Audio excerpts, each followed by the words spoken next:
President of the Republic. Endow members of Parliament and ministers of state with discernment and vision, integrity and courage, that through the labors of government, this land and people may be well and truly served, and their good purposes for the common human life be realized in our midst.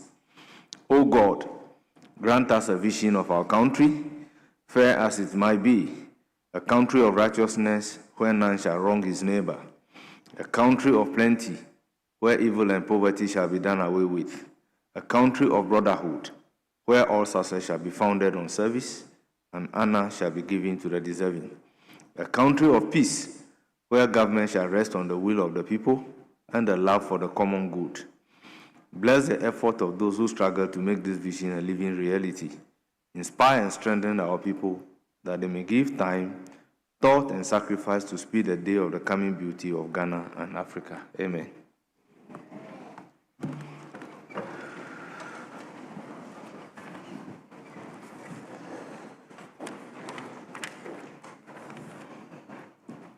Honourable members, let's quickly turn to item number 5 to do correction of votes and proceedings and official reports.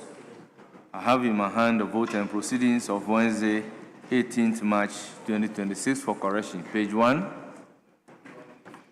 page 2, page 3, page 4, page 5, page 6, page 7, page 8, page 9, page 10, page 11, page 12, page 13, yes,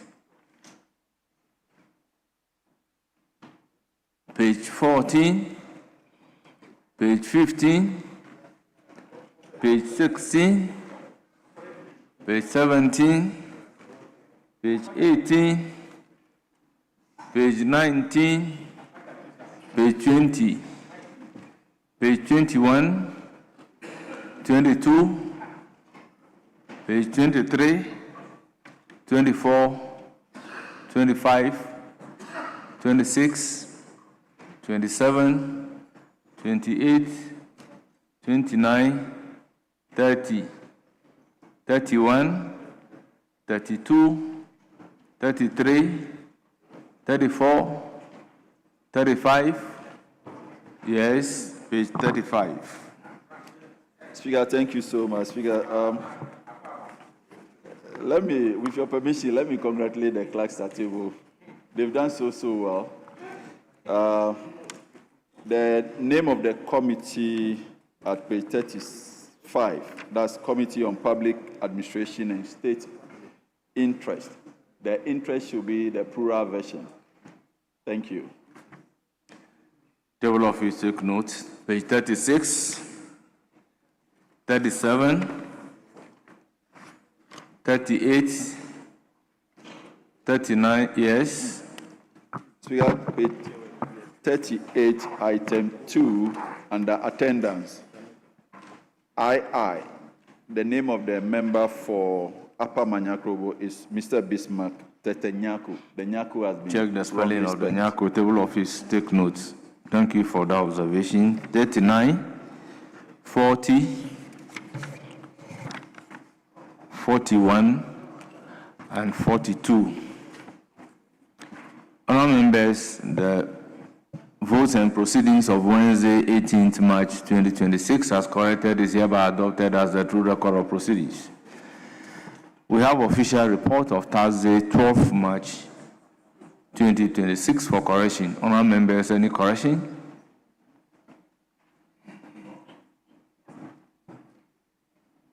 Yes. Speaker, thank you so much. Speaker, with respect, I invite you to column 19, that's 19, paragraph 2. The name of the Minister of State for Climate Change and Sustainability, Mr. Isifu Baba Sedu. The Sedu has been captured wrongly. If the clerk at table could take note. Table of use, take note. Speaker, once again, column 106. Yes, 12 March. Sorry, column 106, the very last paragraph. The reference made to the Honorable Roxin Nelson Dafiameko by way of his designation is wrong. He is the majority chief whip. Over here is captured second deputy majority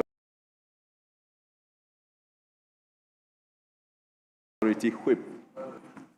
So the demotion will not be acceptable, Speaker, respect. Table of use, kindly take note. Then column 114, the very last paragraph, line 5, District Assembly Common Fund. The assembly should be deleted so that we insert the plural version, assemblies. And the very last one, Speaker, is at, just a minute,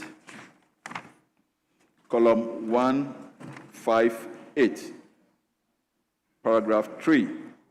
Mr. Richmond Edem Kofi Potosu is referred here as MPP MP. Speaker, the record should be corrected. We will not dash our member to the other side. Thank you. Honourable members, any further correction? Table of use, take note.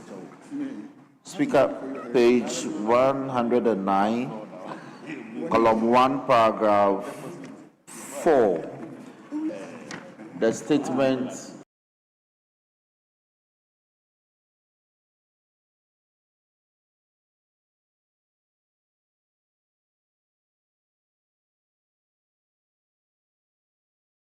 in pursuance of my prayer to Official reports of Thursday, 12 March 2026 is hereby adopted as the true record of proceedings.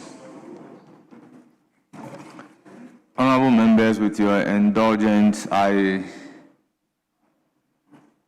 acknowledge the presence of students from Momisco,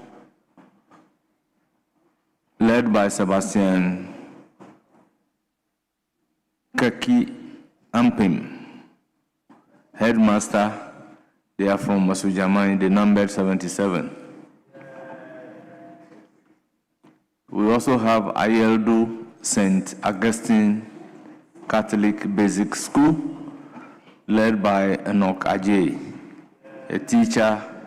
They are from Abura Asiebu, Kwamankesi, the number 50. We also have University of Business and Integrated Development Studies, led by Professor Titus Asoglinan, lecturer. They are from Ward Central, the number 13.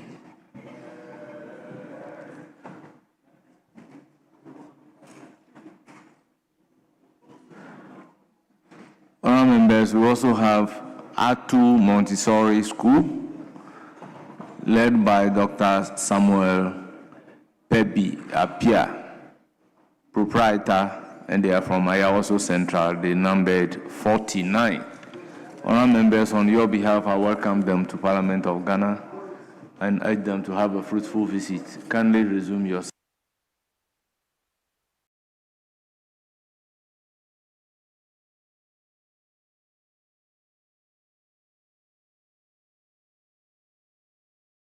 Yes, honourable members, let's move to item number 6, business statement for the 8th week. Speaker, may I pray for a variation of okay.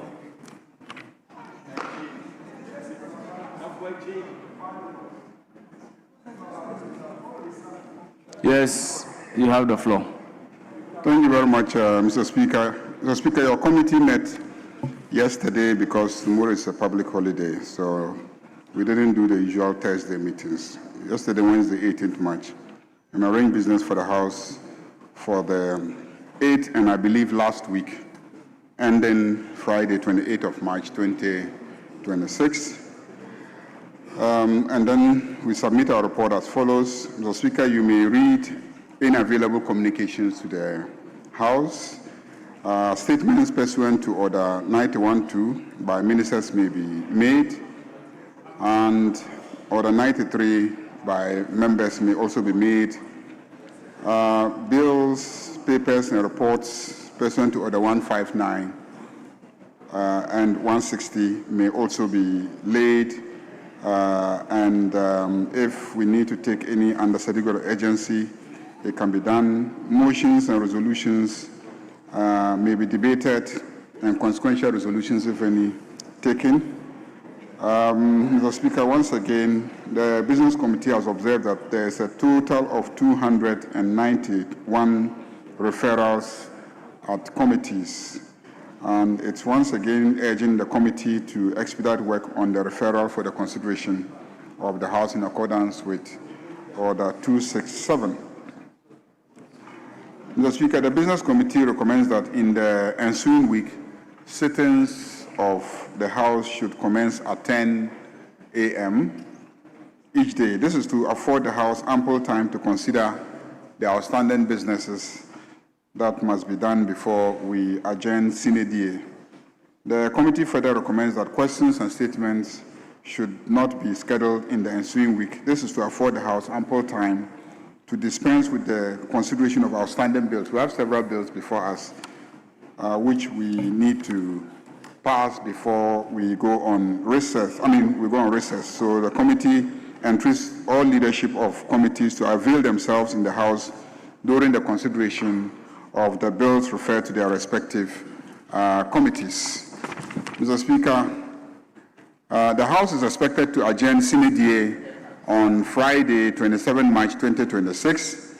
In view of this, the Business Committee entreats all honorable members to devote themselves to the scheduled business for the week to enable the House adjourn on the proposed date. The Business Committee takes this opportunity to commend you, Mr. Speaker, your deputies, and all members for the dedication to the House, to the business of the House during this first meeting.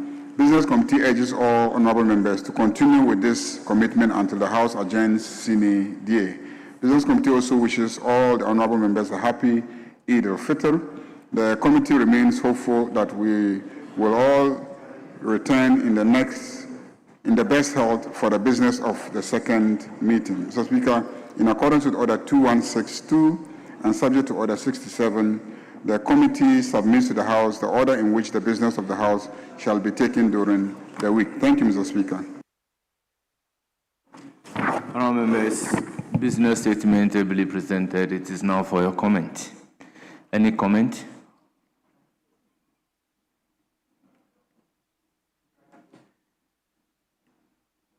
Yes, Minority Leader. Speaker, let me first thank the Leader of the House for presenting the business for the ensuing week. But Mr. Speaker, I don't want this to be business as usual.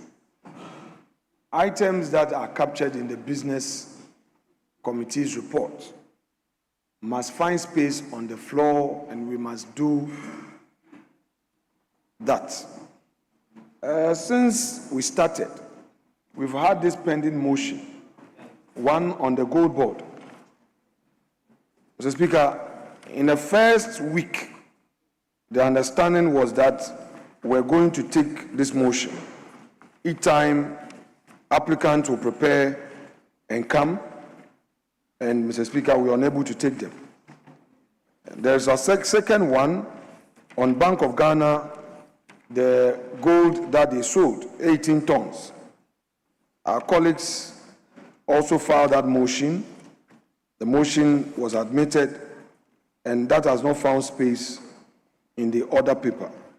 Mr. Speaker, I would want the majority leader to ensure that at least we take the gold board motion on Tuesday. The understanding was that we're going to take it today. But Mr. Speaker, we know the circumstance of the day because of the Salah tomorrow and members are busy and all of that. Though our side is prepared for it, we are also aware that he would want to get ministers of state to be part of the debate. We know Mr. President is not in Accra. We would agree with that. It's only fair that all sides are heard in this important matter. So, Mr. Speaker, I will plead with that concession coming from the majority, the minority side. We would not pursue the motion numbered 46 at page 30 of today's order paper in good faith that on Tuesday the government side will be ready to deal with this gold board matter, because, Mr. Speaker, it's becoming one too many, and this House must be seen to be interrogating the issues. That is issue number one. Speaker, issue number two. Yesterday, we had a high privilege and distinct honor as leaders to meet with the World Bank boss. Mr. Speaker, some of the issues that came up were very serious. Mr. Speaker, the World Bank has warned that the entry of 1.2 billion young people into developing country labor market over the next decade would deepen a global job deficit due to a widening gap between education systems and evolving job markets. Speaking at the University of Ghana, Mr. Speaker, Mr. Pascal Donoghue highlighted that the weak learning outcomes, limited education levels, and rapid changes driven by technology are leaving many youth unprepared, especially in Africa, where job creation lags behind workforce growth. The bank, therefore, is prioritizing education reform, skill development, and entrepreneurship. Mr. Speaker, we want concrete policies by the Finance Ministry and the Trade Ministry to tap into the support that World Bank wants to give. In yesterday's discussion, Mr. Speaker, the issues were very clear. I would want the majority leader to program the two ministers to tell us what policy decisions are there within government circles to promote entrepreneurship, because the World Bank is going to advance some support to us. Again, the Minister of Education, the emphasis yesterday was on vocational training, apprenticeship. Enough of the white-colored certificates that we are emphasizing on. He must come out with a policy on apprenticeship so that our young people can take advantage of. So, Mr. Speaker, the minister must be programmed to come and deal with this matter to assure the youth that if we enter into apprenticeship, it does not mean that you don't belong to society. Mr. Speaker, the third issue has to do with Galamsey. Mr. Speaker, our president is on a regional tour. He himself has stated that there is a widespread Galamsey, and he expects that political leaders, traditional and community groups must support the Galamsey issue. Mr.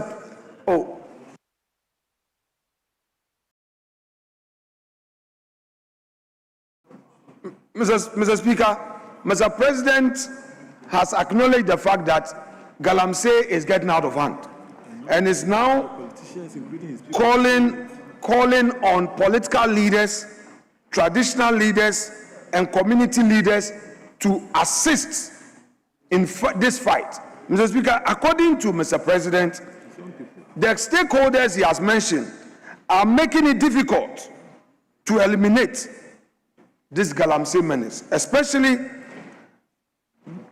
when it comes to enforcement. He has linked the issue partly to low cocoa prices pushing farmers into mining, and noted that although challenges such as limited resources hinder effort, government remains committed to tackling the problem. Mr. Speaker, I am not interested in President's commitment. I am interested in concrete policies, how people are going to be punished, what we are going to put in place at the ports to discourage the importation of Shenfen equipment, those machines. And the Minister for Land and Natural Resources must lead in this all-important drive. Mr. Speaker, I would want to see the minister being programmed by the majority leader to come into this chamber to apprise this House regarding steps that he is taking at his ministry. Honourable Minority Leader, I am, Mr. Speaker, the Minister for Lands and Natural let me Resources finish. has Mr. been Speaker, on this his is feet business for day. some Let time. me finish. So let me just give him the floor. Yes, Minister, why are you out? You can use contempt. You can use privileges. If you think I've misquoted the president, go to privileges. That's the right approach. Take me to privileges. If you think I've misquoted the president. Yes. Thank you, Right Honourable Speaker. I think it's important to know that finally we have a president who is always ready to level with Ghanaians with integrity and honesty. A question was asked about the fight and whether or not he's aware that his own party, some people can be involved. And he said he doesn't kid himself, that some individuals in his own party are involved. But the president did not say that there's a widespread an increase in Galamsey. In fact, the president is very proud of what we've done, the mess we've been cleaning up. For 1 year, Mr. Speaker, we have basically liberated our forest. That was a no-go area.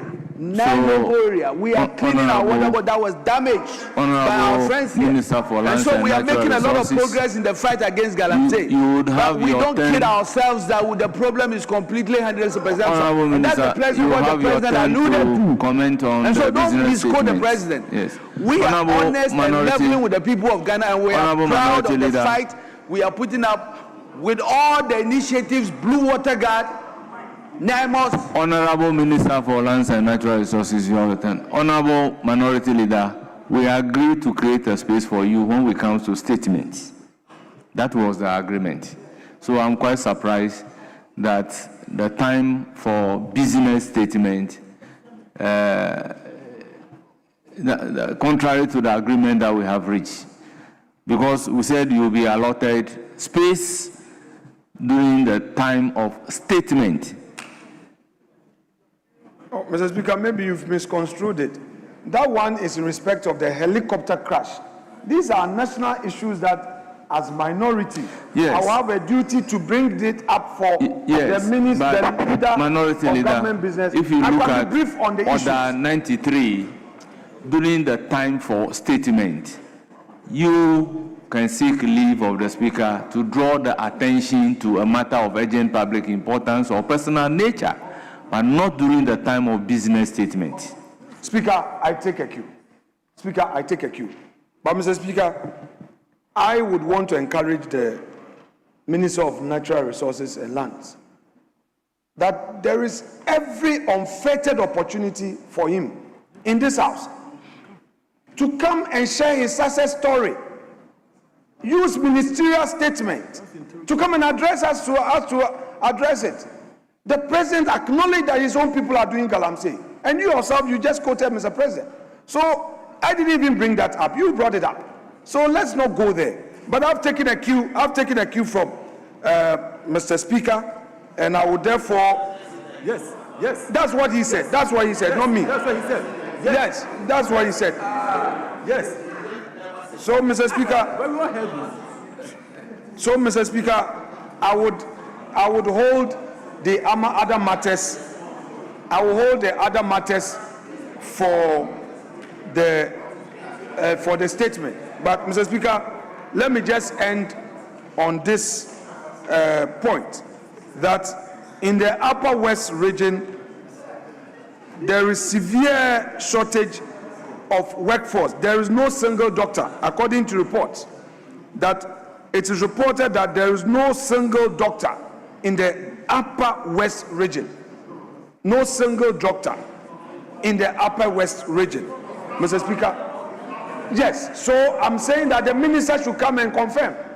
If it is the contrary is the issue, the minister should come. That is why we want that to be addressed by the minister. So, Mr. Speaker, let me hold the other matters for the under Order 93 so that we can close the business statement. Thank yes. Majority Chief Whip, I saw you on your feet. Speaker, indeed, yes. Speaker, a statement has been ascribed to the president to the effect that he said that his own people are doing Galamsey. Mr. Speaker, nothing of that sort has been reported anywhere. And the president indeed never said so. And the president indeed never said so. So the minority leader cannot make such a suggestion on the floor and we allow it to stand. Mr. Speaker, it ought to be deleted. Mr. Speaker, with respect, I have not on this House floor been a primary source of what the president has said about his own party. The Minister of State, let's call for the hands on. The audiovisual should bring back. I have never talked about Mr. President talking about Galamsey. What his own minister said that the president acknowledged that his party members are engaged in Galamsey. Yes. Then call them. Let's get the audiovisual. Get the audiovisual. I'm not the primary source of that. Your own minister said, Mr. President has acknowledged that some party members are involved in Galamsey. In any event, organized labor on May Day last year stated emphatically that Galamsey had gotten out of hand since NDC assumed office. Go and check on the internet. Organized labor said that boldly in its official statement on May Day.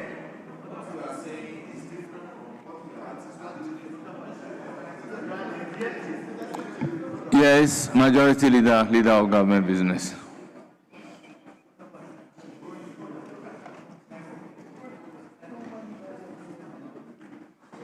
Mr. Speaker, I think, given the issues that have been raised about what the president said, it would be appropriate to quote the president verbatim. This is what the president said. Even when one party changes, those who were running some operation, who went to one party, will go to the next party and say, now that you have come and take over this operation and let's share. We too will be getting small. This is what we are doing.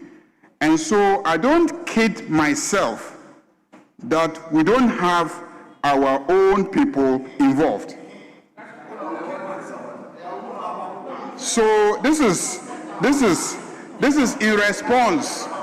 This is in response to a question asked. This is in response to a question asked whether NDC members were involved in Galamsey activities. And the president spoke about the tendency of people, when there's a change in government, to now approach those who are in government and try to recruit them to participate in Galamsey by handing over their equipment to them. But the president then said, despite that,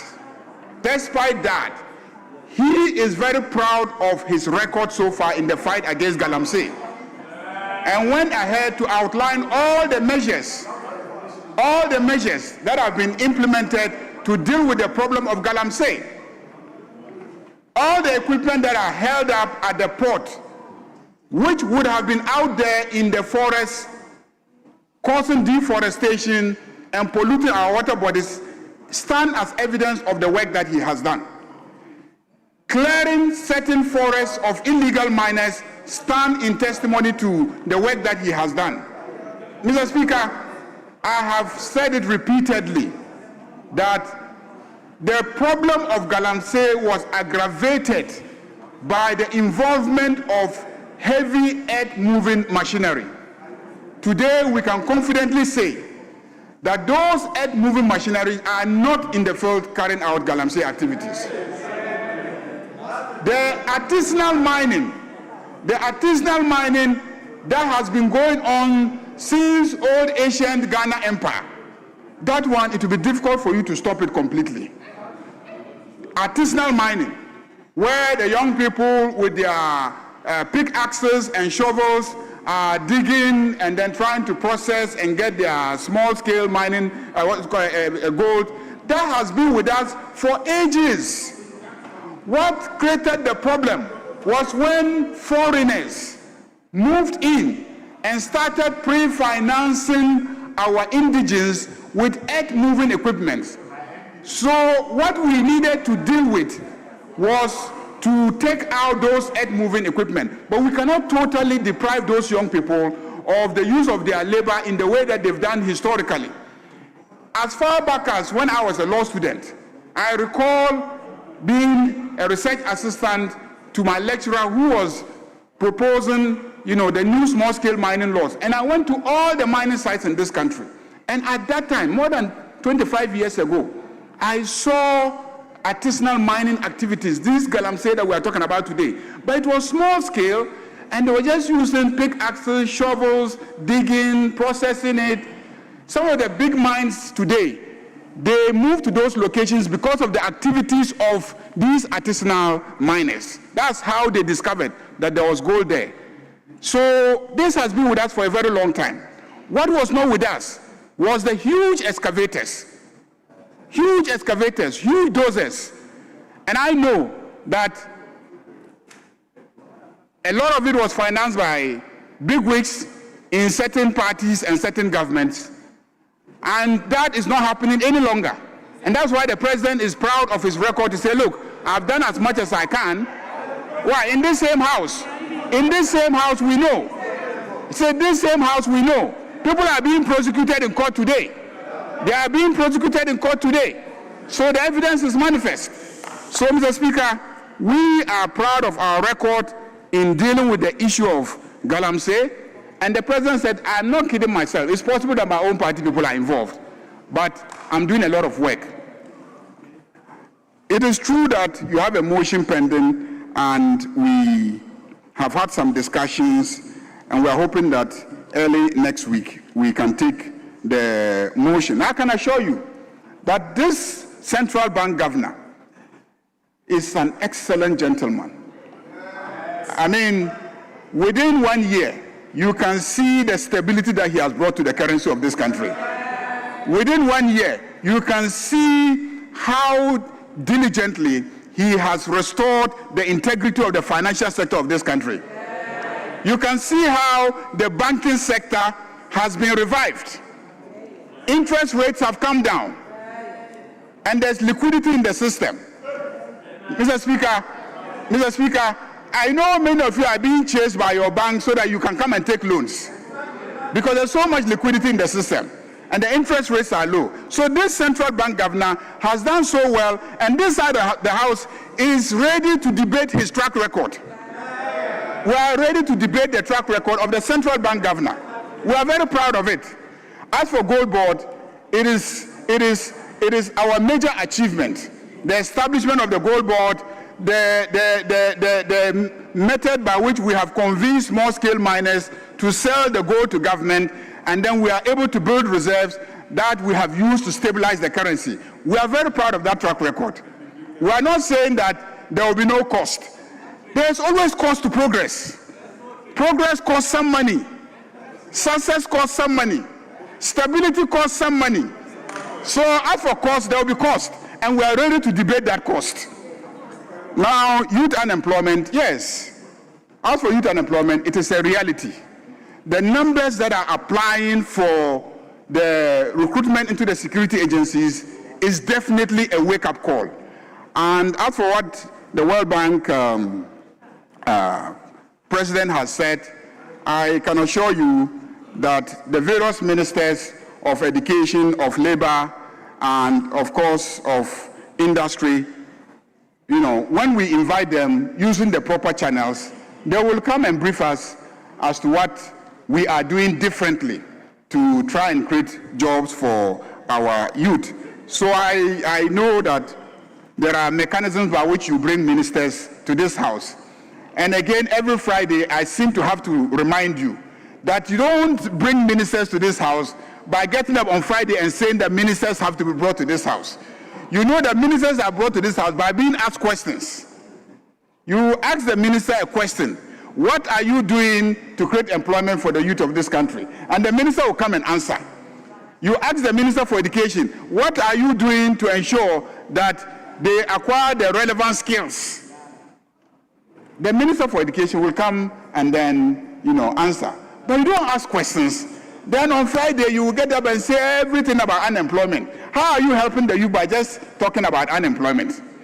So, Mr. Speaker, ask the questions, and the ministers will come and answer. Mr. Speaker, on that note, let me thank the minority leader for raising these issues. We work as a team. The motion will be taken next week. And if you ask the relevant questions, we'll bring the ministers. And as for the Minister for Lands and Natural Resources, he is busy in the field solving the problem. And it is better for us to see manifestation of the solution on the ground than he just coming to make statements on the floor. And so I can assure you that work is being done. We are making a lot of progress. Galamsey is being fought effectively. And in addition to that, he's working very hard as acting environment minister to reclaim the areas that, several years of digging has created across the country. So there is a serious program of reclamation going on. So ask him a question, he will come and answer the question. Mr. Speaker, thank you very much. Our members' business statement as presented is hereby adopted. We then move to the next item. Yes. May I pray for variation of the order of business so that we take motion number 36 so that the minister responsible for education. Minority leader. The application is to take the motion numbered 36. Speaker, I'm still worried about the inability of the majority chief whip to consult. This is a business of consultation. It's not a one-side parliament. So if you want to vary something, you engage. Yes, but we know who is involved. So engage. And then let's come back to the speaker. Yes, motion numbered 36, Minister for Education. Mr. Speaker, I beg to move that the University of Engineering and Agricultural Sciences Bill 2025 be now read at that time. I so move. All members, motion ably moved. Any seconder? Mr. Speaker, I rise to second the motion. Motion moved and seconded. It is for the consideration of the House. This being a third reading, I'll put a question. As many as are in favor of the motion, say aye. Aye. Those against, say no. Honourable members, the ayes have it. The motion is adopted. An act to establish the University of Engineering and Agricultural Sciences and to provide for related matters. Honourable members, the University of Engineering and Agricultural Sciences Bill 2025 is duly read for the third time and pass.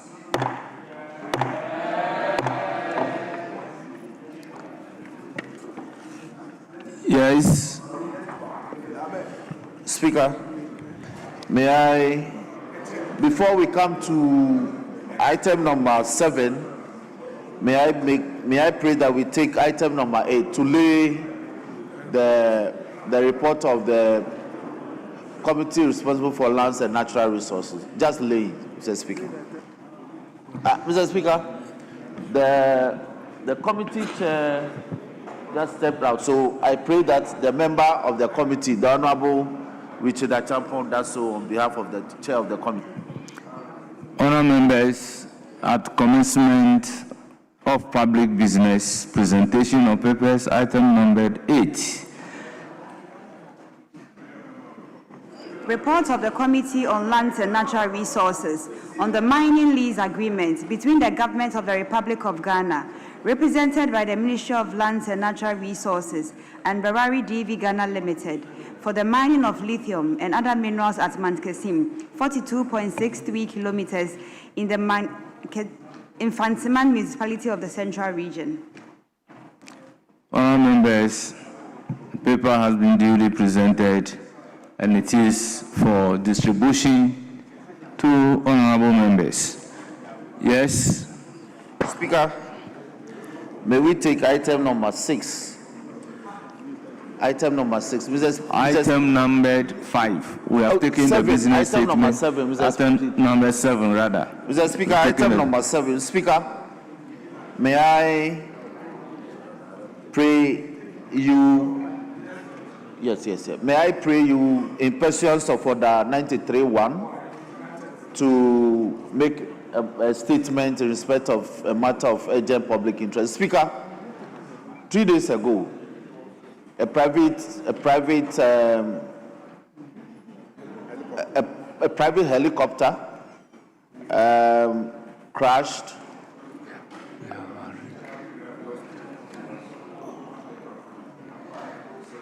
Please go ahead. Thank you very much, Mr. Speaker. Mr. Speaker, it was a small plane, I should say, crashed at a committee 1 site 18 in Tema. Speaker, near the Oninku Primary School. Speaker, 2 persons on board, the pilot and another, have since been declared as dead. Speaker, this matter has traumatized the nation, especially Tema. And it's important that as Parliament, we commiserate with the family of the 2 persons on board, and also the fact that it's escaped crashing onto the school field of the Tema Oninku Primary School. As a house, we commiserate with them. We want to call the attention of the Ghana Air Force as well as the private entity that owns this aircraft, that we are informed that they own other aircraft. They should take maintenance matters seriously. Speaker, on this note, we wish the family, the bereaved family, our deepest condolences. I thank you for the opportunity. Yes, Minority Leader. Minority Leader, Speaker, there's somebody at your back to comment. Mr. Speaker, because of the agreement. Right. Yes. Proceed, then I can come. You have the floor. Thank you, Mr. Speaker. Thank you. I do associate myself with the message as delivered by the Chief Whip concerning the light plane which crashed near Onunku Basic School. It's a journey to my constituency, that is Tama East, and I sincerely do appreciate the comment as made by the Chief Whip. Thank you. Yes.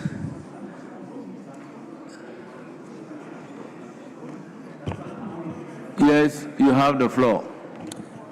Thank you, Mr. Speaker, for the opportunity. Indeed, I would want to extend condolences to the bereaved families and also to stand with the people of Tema East for that tragic, unfortunate incident which occurred when the light sports plane forcefully landed and crashed and caught fire in my constituency in Tema, Committee 1. We can only commiserate with the affected families and also take a cue from such happenings. May I also say that we were just fortunate that even though it was a day that the children were supposed to be in school, we were just fortunate when it happened. It didn't affect other lives apart from those 2 passengers. Indeed, the situation exposes us as a people to how we showed preparedness in the face of such emergency situations. The way this incident occurred would call attention to us as a nation to resource the organs with the responsibility to attend to such situations when they occur. Mr. Speaker, I want to commend the leadership of the Tema Metropolitan Assembly headed by Honorable Ebi Bright for the prompt response on the day to ensure that the security services who were on the grounds to perform their activities were given the space to do that.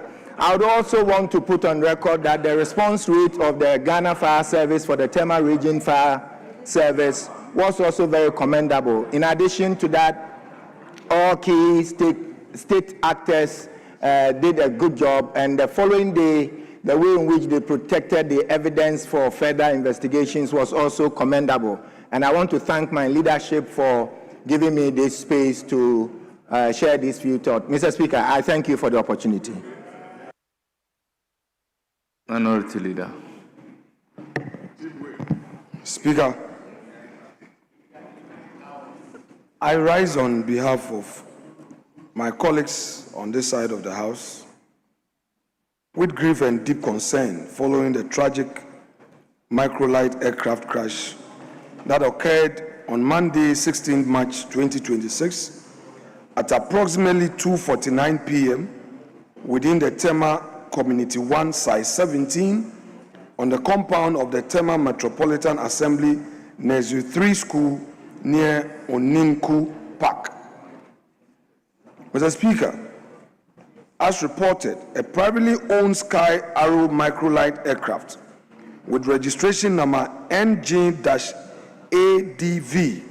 lost control while attempting to land after flying from Ho to Accra.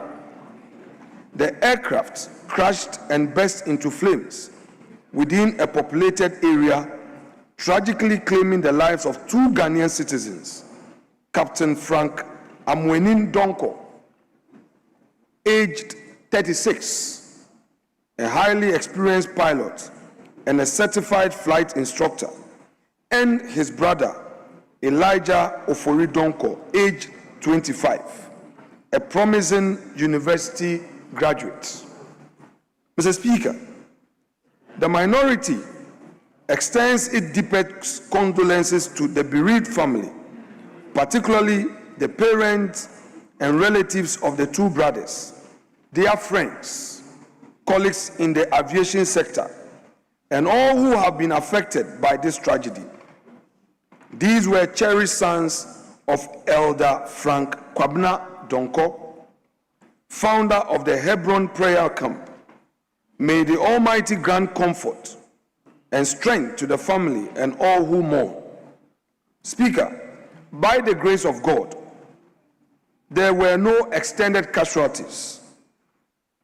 The school children, teachers, and members of the public on the ground were not harmed.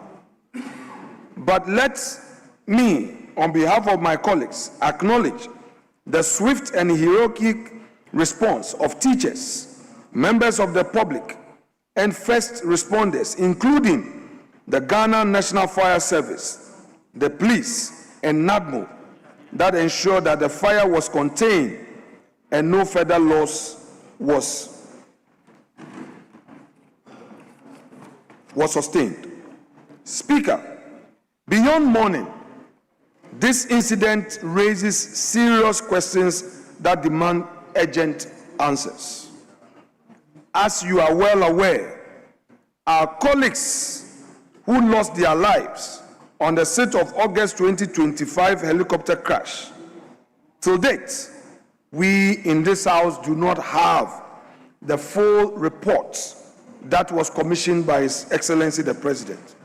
We therefore urgently demand the following from the authorities. 1.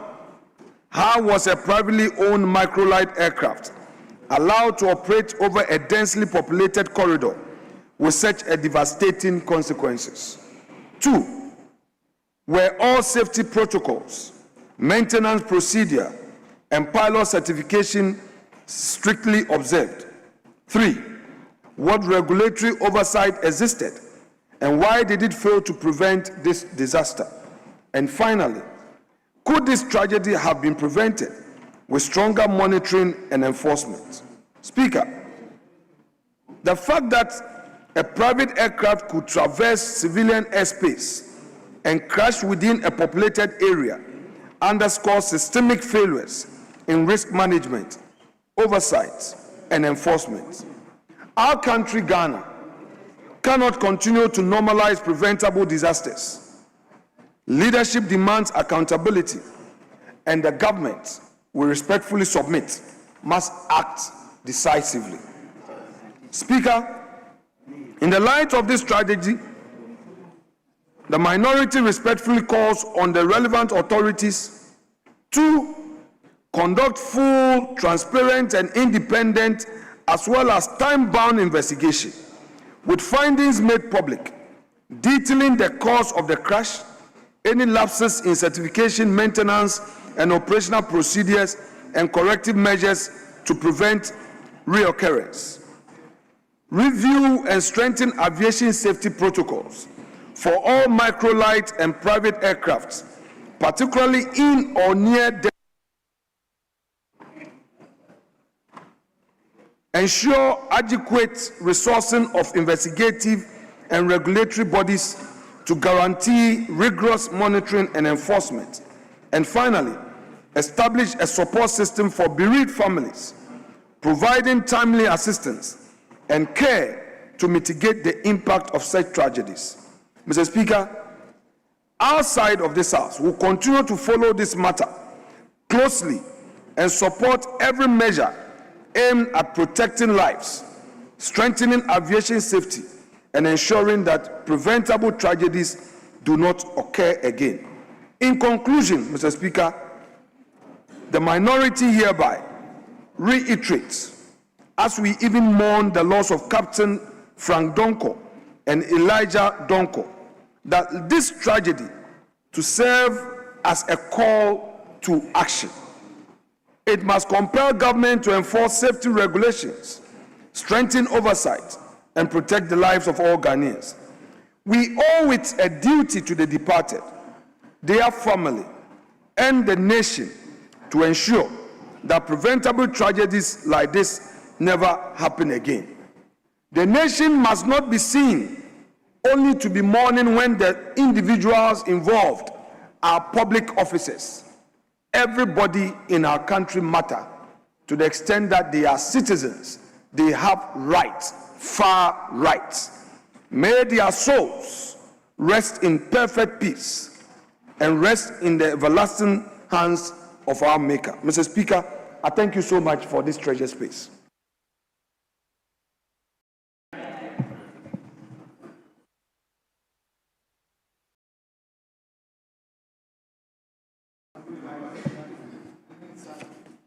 Yeah, it's majority side. Speaker, I pray that we take a minute silence. Then we have two more statements to take. One so that brings us to the end of that statement. That is so. Very well.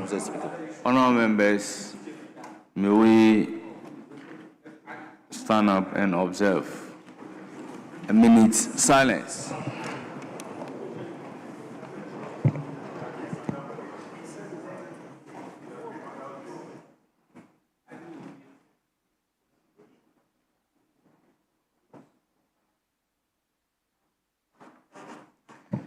Honourable members, may their souls rest in perfect peace. Amen.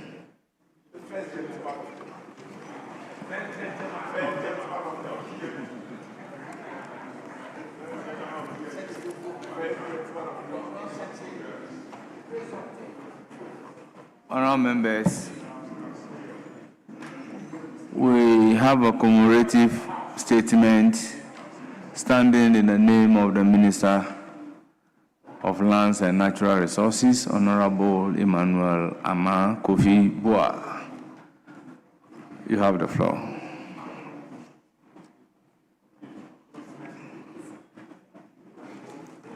Thank you, Right Honourable Speaker, for the opportunity to issue this statement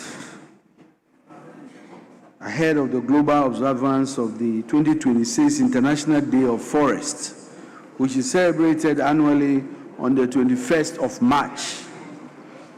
Proclaimed by the United Nations General Assembly in 2012, this day serves to raise global awareness about the immeasurable role forests play in sustaining life on Earth and supporting the livelihood of millions across the globe. The Speaker, this year's theme, Forests and Economies, is an imperative clarion call that compels us to reimagine our relationship with nature. It invites us to recognize forests not merely as resources to be extracted and exhausted, but as living assets, complex ecosystems that, when managed sustainably, can generate enduring wealth, create dignified livelihoods, and anchor our national development in ecological wisdom. Mr. Speaker, forests are no longer just ecological treasures. They are powerful engines of national prosperity. Global forests cover approximately 1/3 of the Earth's land surface and support the livelihood of more than 1.6 billion people. The global forest sector contributes hundreds of billions of dollars annually to the world economy and provides employment for millions across forestry, agriculture, manufacturing, tourism, and ecosystem services. In Ghana, the forest sector contributes significantly to our national development. Timber exports alone earn approximately 100 million euros annually, while local consumption of wildlife and forest products is valued at over $250 million annually. Beyond exports, forests regulate rainfall patterns, protect watersheds. Beyond exports, forests regulate rainfall patterns, protect watersheds, and maintain soil fertility. Our protected forest areas and national parks attract both domestic and international tourists, generating income for local communities and national economy. Additionally, our forests provide medicinal and aromatic plants that support both traditional and modern healthcare systems. About 75% of our rural communities rely on fuel wood as their major energy source for cooking and other domestic needs. Mr. Speaker, 4 months ago, I had a distinct privilege of leading Ghana's delegation to the 30th Conference of the Parties, COP30, to the UN Framework Conference on Climate Change, held at the heart of the Amazon in Belém, in Brazil. A central pillar of this discussion at the COP30 is the role of forests in the global carbon market. We are witnessing the emergence of a new economic reality where a standing, thriving tree is not just an ecological asset, but a financial one. Through verified carbon credits, countries like Ghana that demonstrate a commitment to protecting and restoring our forests can access significant financial flows from the international carbon credit. Honourable Speaker, despite these immense benefits, Ghana's forests continue to face serious threats. Deforestation, illegal logging, unsustainable agricultural expansion, bushfires, and illegal mining activities have significantly degraded many of our forest landscapes. These practices not only destroy our biodiversity, but also threaten our water bodies, soil fertility, and the long-term sustainability of our natural resources. Speaker, it is therefore very paramount that we take deliberate and collective action to protect, restore, and sustainably manage our forest resources. Through the Ministry of Lands and Natural Resources and its implementing agencies, particularly the Forestry Commission, the government continues to implement policies and programs aimed at safeguarding our forests while promoting sustainable economic growth. One of the flagship initiatives is the Tree for Life Reforestation Initiative, launched by His Excellency President John Mahama in 2025 at Nkariwe in the Ashanti region to restore degraded mine-out areas and other ecologically sensitive landscapes. I'm pleased to report that against a target of 30 million seedlings in 2025, we successfully distributed and planted over 30 million trees across the country. More importantly, Mr. Speaker, this was a people-powered achievement that created over 41,000 green jobs. We salute our over 2,600 forest champions, over 20,000 farmers under the modified Tunja system, and thousands more in nurseries and the private sector who made this happen. They are the vanguard of Ghana's green revolution. Madam Speaker, this morning on behalf of His Excellency the President, I launched the 2026 edition of the Tree for Life Reforestation Initiative at the Achimota Forest Reserve, the green heart of our capital city. Our target for 2026 is another 30 million seedlings to be planted across the country. I call on all members of this August House to embrace this tree planting exercise when we commence this tree planting in June during the rainy season. Madam Speaker, the Ministry is also strengthening forest governance and enforcement measures to combat illegal logging and illegal mining in forest reserve. We are working closely with security agencies, with forest guards, traditional authorities, civil society organizations, and local communities to protect our forest resources from further degradation.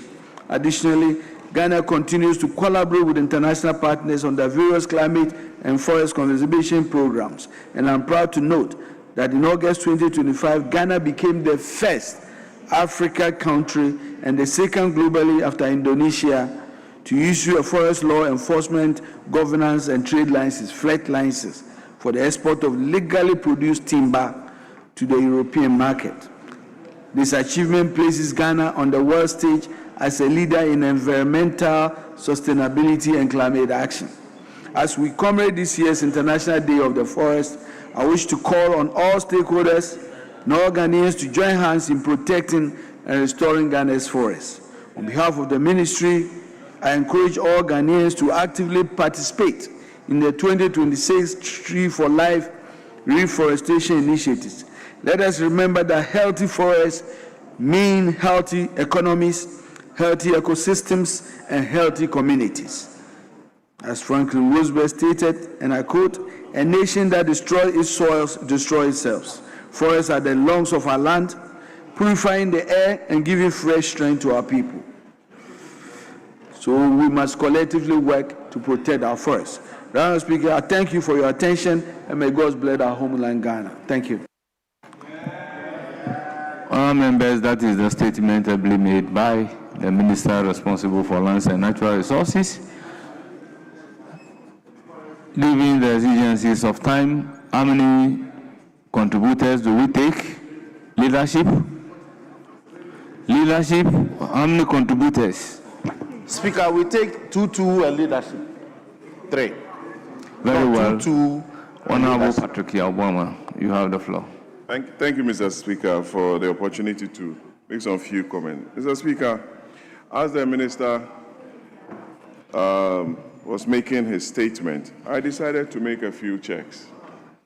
And that in 2024, I thought he was going to report on this in his statement, that the World Bank gave us $20 million, $30 million grant from the UAE, $54.5 million for the Northern Afforestation Program.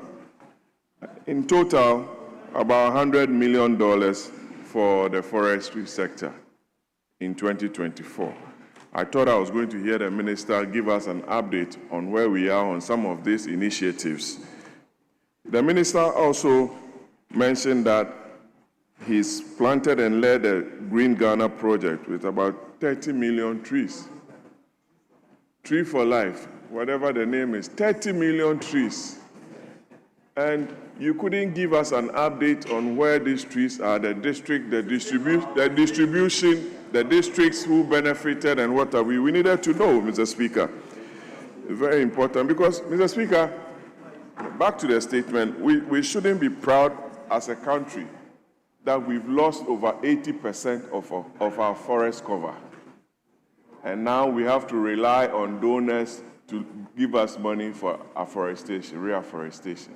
It's not a good statement to have come from us as a people that we sat down and saw to this serious degradation through illegal mining that has led to statements being issued by president, ministers of state on how we've not been able to manage our own affairs in areas of forestry maintenance and what have you.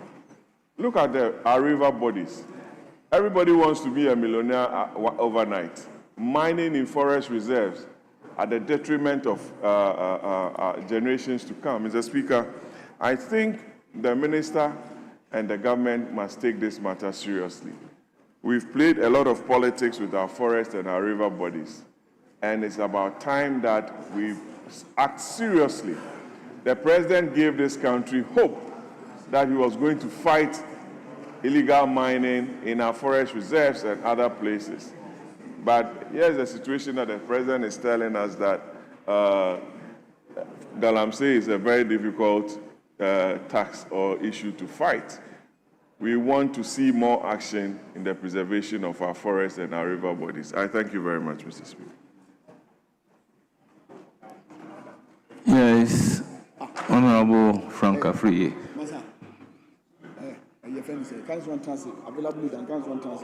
Frank Afriye, you have the floor. Be very careful. Okay, Speaker, thank you so much. Speaker, let me also use this auspicious occasion to thank the Minister for Lands and Natural Resources. Indeed, the relevance of our need to maintain and preserve our forest cover lies in the symbiotic relationship between humans and forest. And to that extent, I am happy to note that even though His Excellency President John Dramani Mahama has inherited a very sorrowful state as far as forest cover and Galamsey activities are concerned, he has demonstrated political will and willingness to fight this particular menace. Speaker, as we speak, more than 9 of the forest cover previously, which serve as no-go areas, have been reclaimed. And then we are doing well. We are not there yet, but I think that significantly we have made some progress. Indeed, our water bodies are showing signs, incremental signs of recovering. Speaker, the truth is that anytime we elect to fight nature, nature will bounce back and fight us several times. We cannot degrade our environment. We cannot decimate our environment. We cannot pollute our water bodies and expect that they will keep serving us. Indeed, we have a collective responsibility, whether in government or in opposition, to maintain the environment in which we live. The soundness, the ecological integrity of our forest cover is at the heart of how we are able to get the food, the medicine, and everything that we derive from our forest cover. Indeed, I'm happy to hear from the minister that the Tree for Life program for this year is aimed at planting some 30 million seedlings. We in Afajato South, where we have the highest mountain, Speaker, we have voluntarily decided that we will not destroy our environment. We are keeping our forest cover. What we need is serious government bailout. The attention being given to Galamsey areas in an attempt to reclaim this land, part of it should also be directed. Minister, this is a special appeal to you. Those of us who are not giving you headache in Afajato South, come and see our forest cover. our youth also need some of the attention that are being given to the Galamsey areas. And indeed, Speaker, for me, it is my communities, and the chiefs are there. We must appeal to the National House of Chiefs so that special KPIs will be given to these chiefs, that anything that goes on within your jurisdiction, you must be responsible for it. And I commend the Otumfuo very well, where at least we have seen him removing some of these chiefs from their throne. We must scale this up to the national level. And indeed, police commanders, service chiefs who are in the various district assemblies, it is their responsibility to make sure that these guys who are destroying our environment are checked. You have no duty to be a police commander if you cannot do these basic responsibilities. So, Mr. Speaker, I want to use the occasion once again to thank the minister and to commend him and to assure him that we in this August House will join him to win the battle eventually. Thank you. Yes, Honorable Akosi Konelu. Thank you very much, Right Honorable Speaker, for giving me this space to add my voice to the statement that is delivered by the Honorable Minister for Lands and Natural Resources, who also doubles as the Acting Minister for Environment. And it's important that we celebrate this day, Mr. Speaker. But however, Mr. Speaker, what do we see? Our forest is under siege. It is not by nature, Mr. Speaker, or by accident. It is by human greed, lack of political will of enforcement, and Mr. Speaker, policy rebranding and inertia. Mr. Speaker, it's important that we note that Ghana once had a rich forest cover stretching from the highlands of the Ashanti regions to the western regions. My brother just talked about the Afajatu, where we have enormous forest cover in that area. But Mr. Speaker, what we are seeing today is our rivers turning brown by illegal activities in our forest resources and on our river bodies. Our forest reserves being invaded, Mr. Speaker, and also the disappearance of our biodiversity. That is very, very serious. And it's important that on such a day, Mr. Speaker, we draw attention to it. It is not an environmental crisis alone. It is now at the height of a national security threat, Mr. Speaker, because if we are losing our water bodies, we are losing our forests, we are primarily losing our lives and our existence as a people. And that is a national security threat, Mr. Speaker. So it's important that we go along on these matters and make sure that we enforce our laws. Mr. Speaker, let us be very candid. We've seen several initiatives over the years. Mr. Speaker, we can talk about Ghana Forest Plantation Strategy. That is from the year 2016 to the year 2040. Mr. Speaker, we can also speak of the Green Ghana Initiative, which has now been rebranded as Tree for Life. Mr. Speaker, these initiatives are right. They are good. Mr. Speaker, they are important. But they should not only remain on paper. Mr. Speaker, they must not remain on paper. They must be at least things that we must make sure that we are using them to enforce and restore our forest cover. Mr. Speaker, we cannot be going about planting trees in the morning and doing Galamsey in the night. The failure of enforcement is very critical. Mr. Speaker, the minister talked about the Conference of Parties, COP. Mr. Speaker, it is used as one way or the other to make an absolute report on the progress that are being made by member countries or participating countries. Whereas the greatest challenges that these countries or these environmental communities are facing will be addressed. Mr. Speaker, our current threat to our forest cover is illegal mining activities. And Mr. Minister, those are the things that we must be bold enough to be addressing these issues. We cannot go about, Mr. Speaker, always talking about programs, changing programs, commemorating events and days.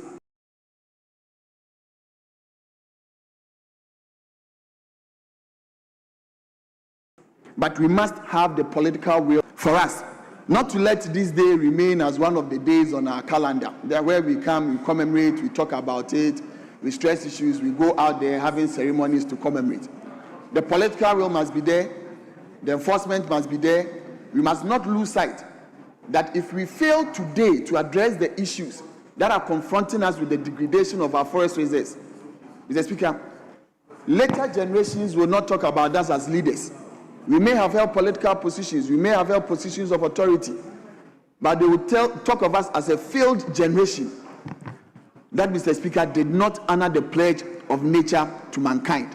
And I would end by telling my honorable minister that walk the talk and let us save our environment and our forest. I thank you very much. Yes, Honorable Collins Dauda.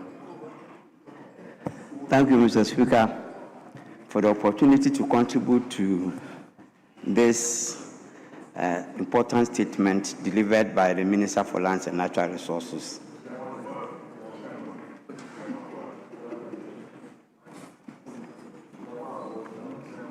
Mr. Speaker, it is true that our forest cover is diminishing and at a very fast rate. Mr. Speaker, it is difficult to stop the rate at which the forest cover is going because we live in a country, Mr. Speaker, where if we want to build, the forest suffers. If we want to construct roads, the forest suffer. If we want to mine, the same. If we want to farm, to provide food for ourselves, the forest suffers. So it's a difficult situation to deal with. Mr. Speaker, when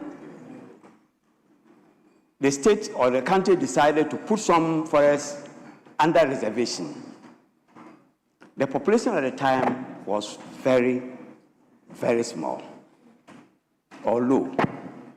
And therefore, a large chunk of our forest was put under reservation and leaving a very big size for farming purposes. That is what is called the off-reserve areas. And it would contain us. We were dependent on the off-reserve areas for most of our things without thinking of touching the forest reserve. In fact, at the time, if anybody wanted to enter the forest, that person needed to take a permit from the forestry officer around to be able to access the forest, even to collect leaves. And they helped the Forestry Commission to protect and manage the reserves for us. Mr. Speaker, today, the communities along these forests, which were villages, have become urban towns. The off-reserve area that they were dependent on can no longer support them, but they must eat. So what they do is that they encroach on the forest reserve.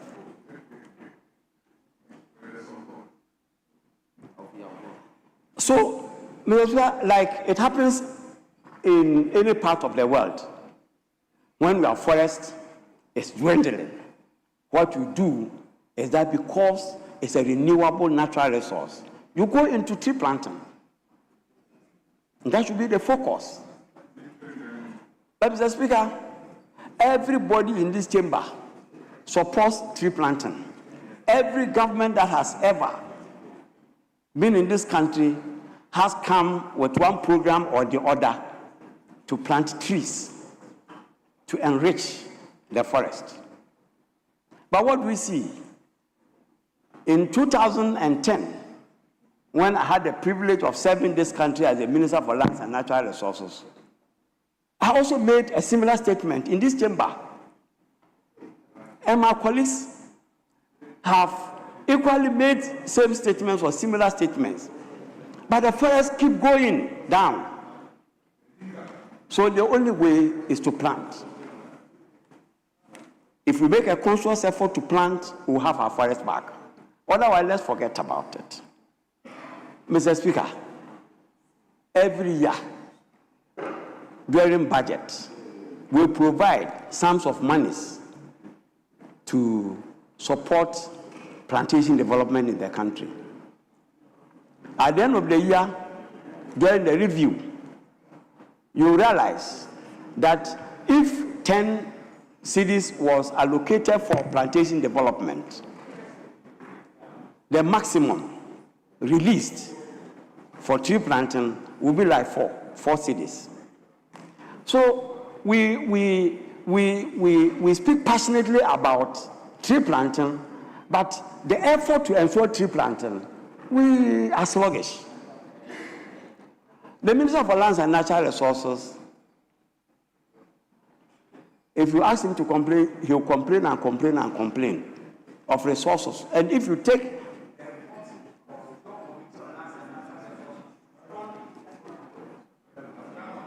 on timeout.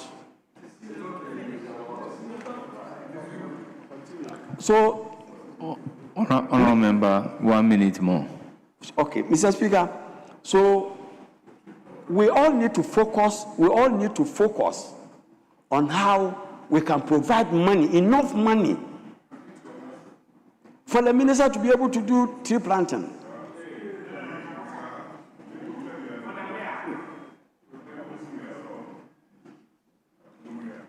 Let's prioritize tree planting. Let's prioritize plantation development.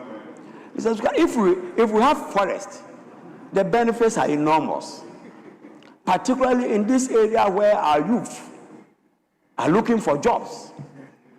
Plantation development can provide a lot of opportunities for our youth. So, the Minister of Finance has to be spoken to, so that in November, in the budget, it should provide a huge sum of money for the Minister for Lands and Natural Resources to embark on plantation mass.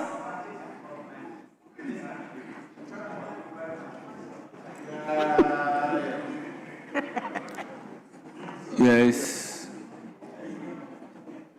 Yes, Honourable Amprachum.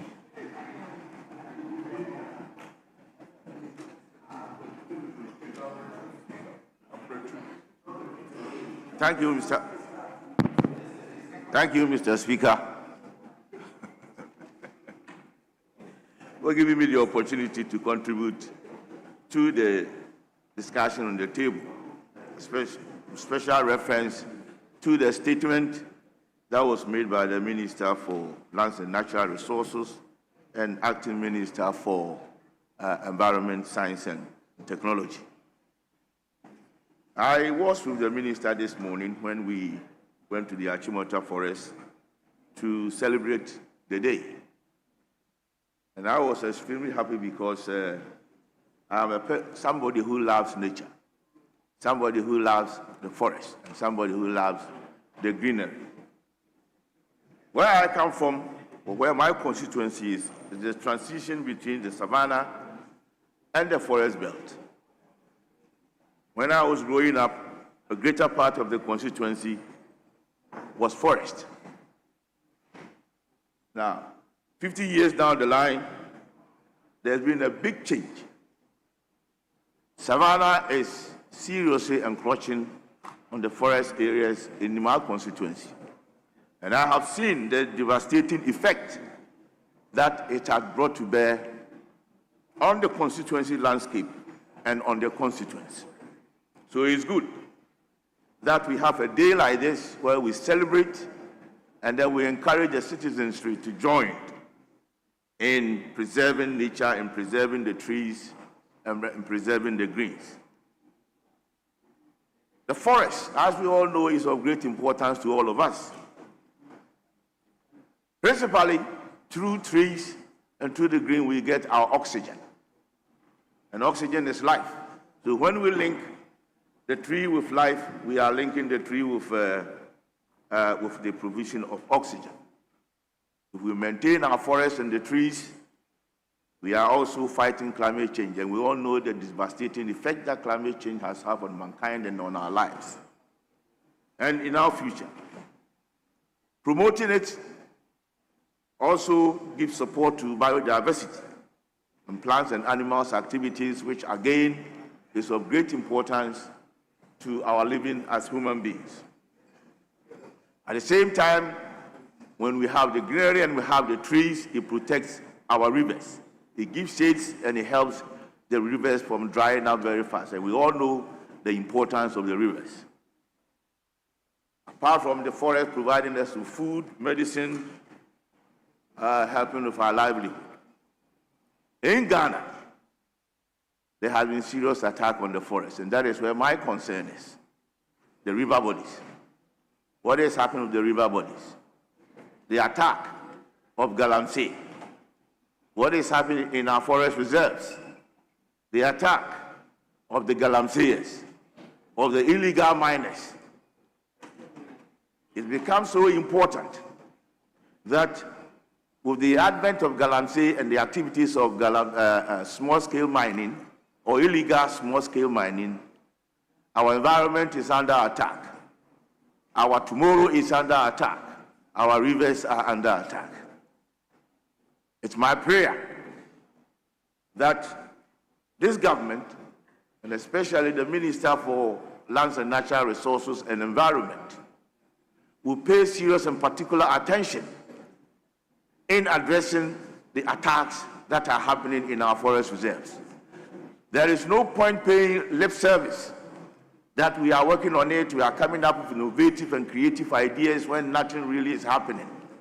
But everything seems to be going down. My good friend, the minister, is somebody I like on the other side. It's unfortunate that during his time as the minister, his constituency had become the headquarters of Galamsey. Yes.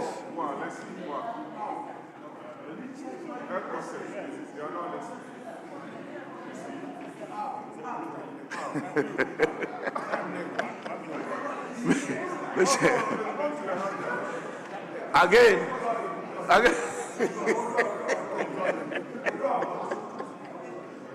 Minister, you are my good friend and I like you.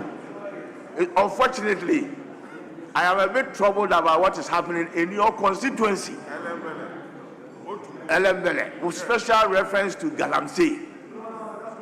And I have to say it here and then that it become the #1 Galamsey constituency in Ghana. So please, whilst fighting,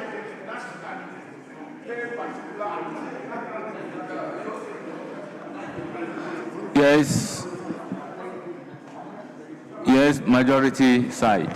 Speaker, the comment from the Honorable Amprechum cannot be allowed to. He has to withdraw. It breaches Order 93, Rule 5. He is privileged to comment on the statement made by a member or minister. But in doing so, he must not say things that will provoke debate. He ought not to do that. He ought not to do. He should withdraw, Mr. Speaker, and apologize. Yes. Speaker, I checked with Honorable Amprechum, and I'm sure that this is a matter he is willing to prove. And I'm also aware that the same thing is happening in the hometown of the Deputy Minister.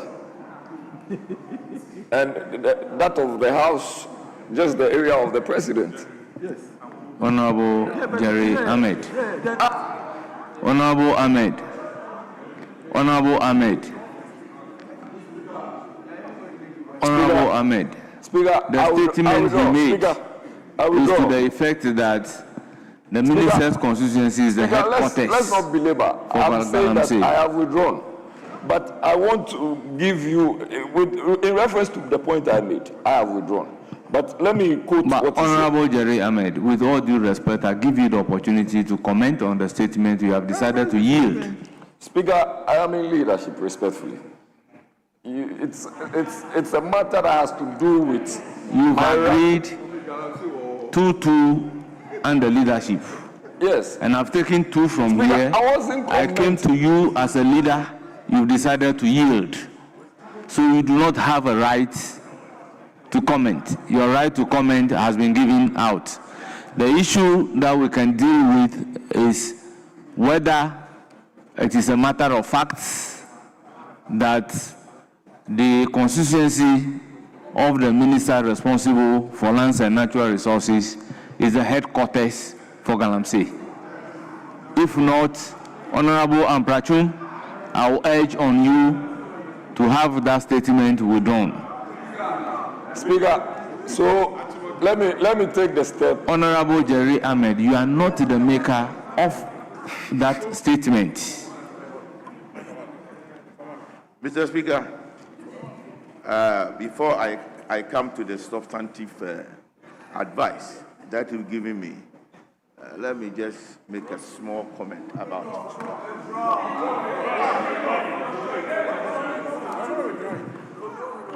Mr. Speaker, the Ankobra River. Honorable Amprachum, I give you the opportunity to do the needful. We are all members of parliament. We should be guided as to how we speak against each other regarding issues of our constituency. Mr.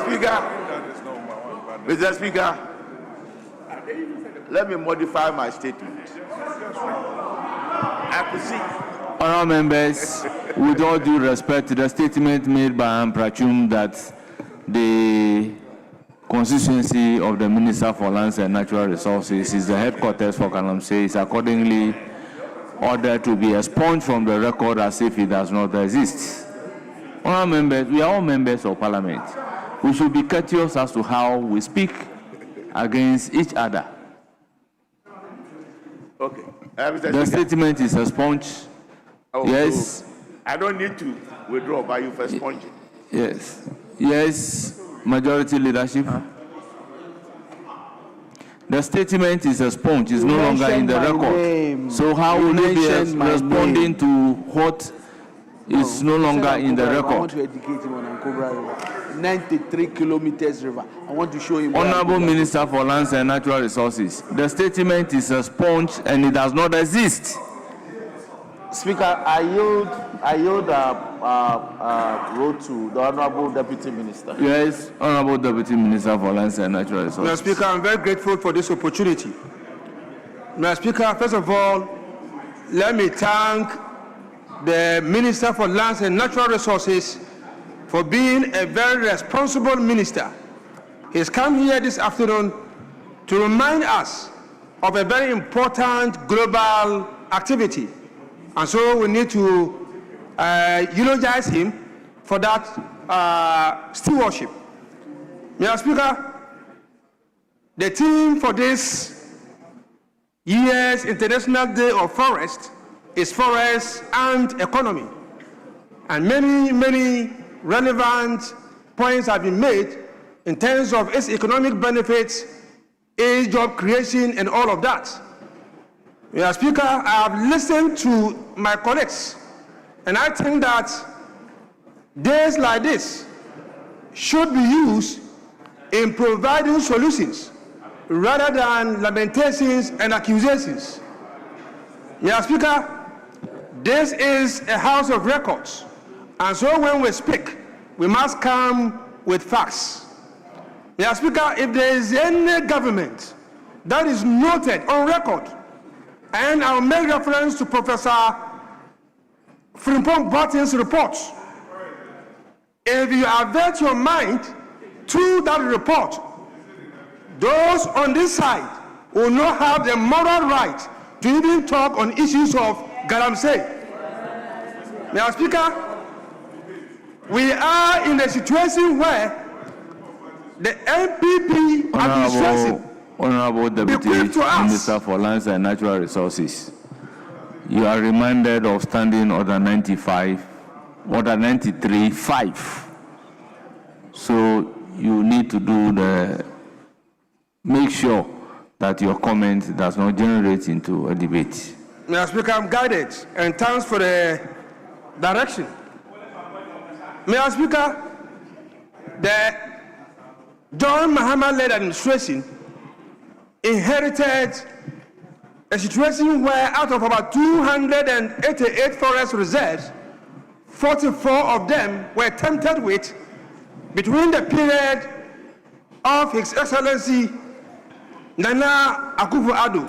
Please, I admonish you. Mr. Speaker, I'm giving you records. 5.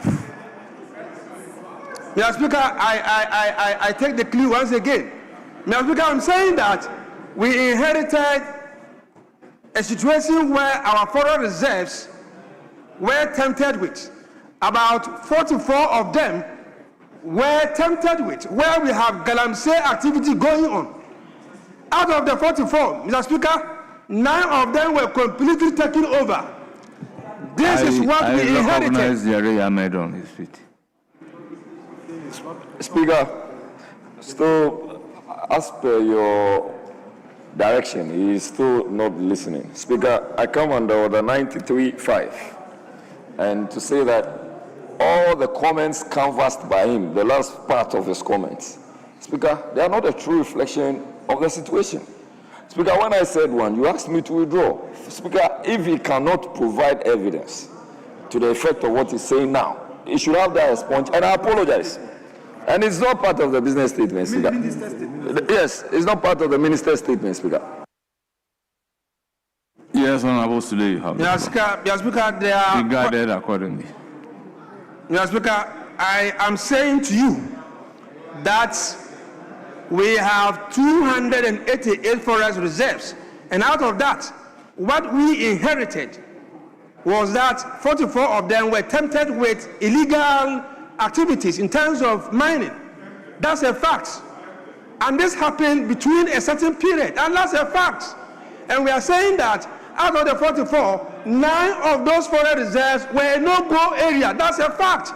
And this is not the first time we are saying it on this floor. It is found in all instances where the minister has spoken, and it is also found in the State of the Nation address in 2025. Mr. Speaker, I am saying, Mr. Speaker,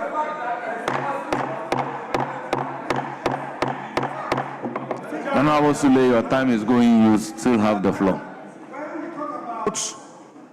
Galamsey and the headquarters of Galamsey, it is very obvious. It is very obvious that you cannot. Mr. Speaker, let him tell you that for the records, there is no single forest reserve in the Bole Bambo constituency that has been destroyed. Let me also put on record that there is no any river body in the Bole Bambo constituency that has been destroyed. And so if you make a statement that Galamsey activities is taking place in the Bole Bambo constituency and that should be an issue, let us avert our minds to the eastern region. Let us avert our mind to the Ashanti region. Let us avert our mind to the western region. These are areas where rivers have been tempted, and these are areas where we are concentrating in ensuring that all these rivers that have been tempted, we are able to work to bring them to life. I thought that we should have been asking ourselves, as members of parliament, how many trees have you planted in a year? How many trees have you encouraged somebody to plant? These are the things that we should be talking about, rather than lamenting. Honourable members, we have gradually come to an end of that statement. There is another statement on the essence of Eid-ul-Fitr to the peaceful coexistence and development in Ghana. Unfortunately, the maker of the statement is here, is Honorable Baba Jamal Mohammed, MP Isaiah also constituency. You have the floor.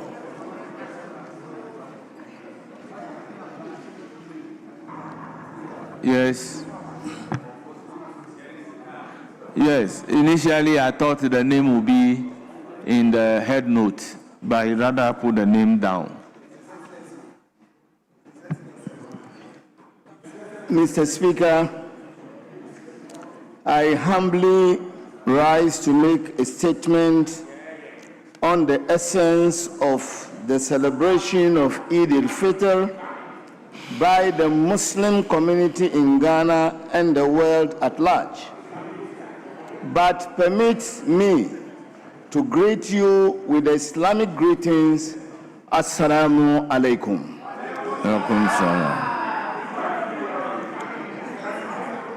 Peace be unto this house. Today marks the last day of 30 days of fasting by Muslims worldwide, including our Muslim compatriots in Ghana.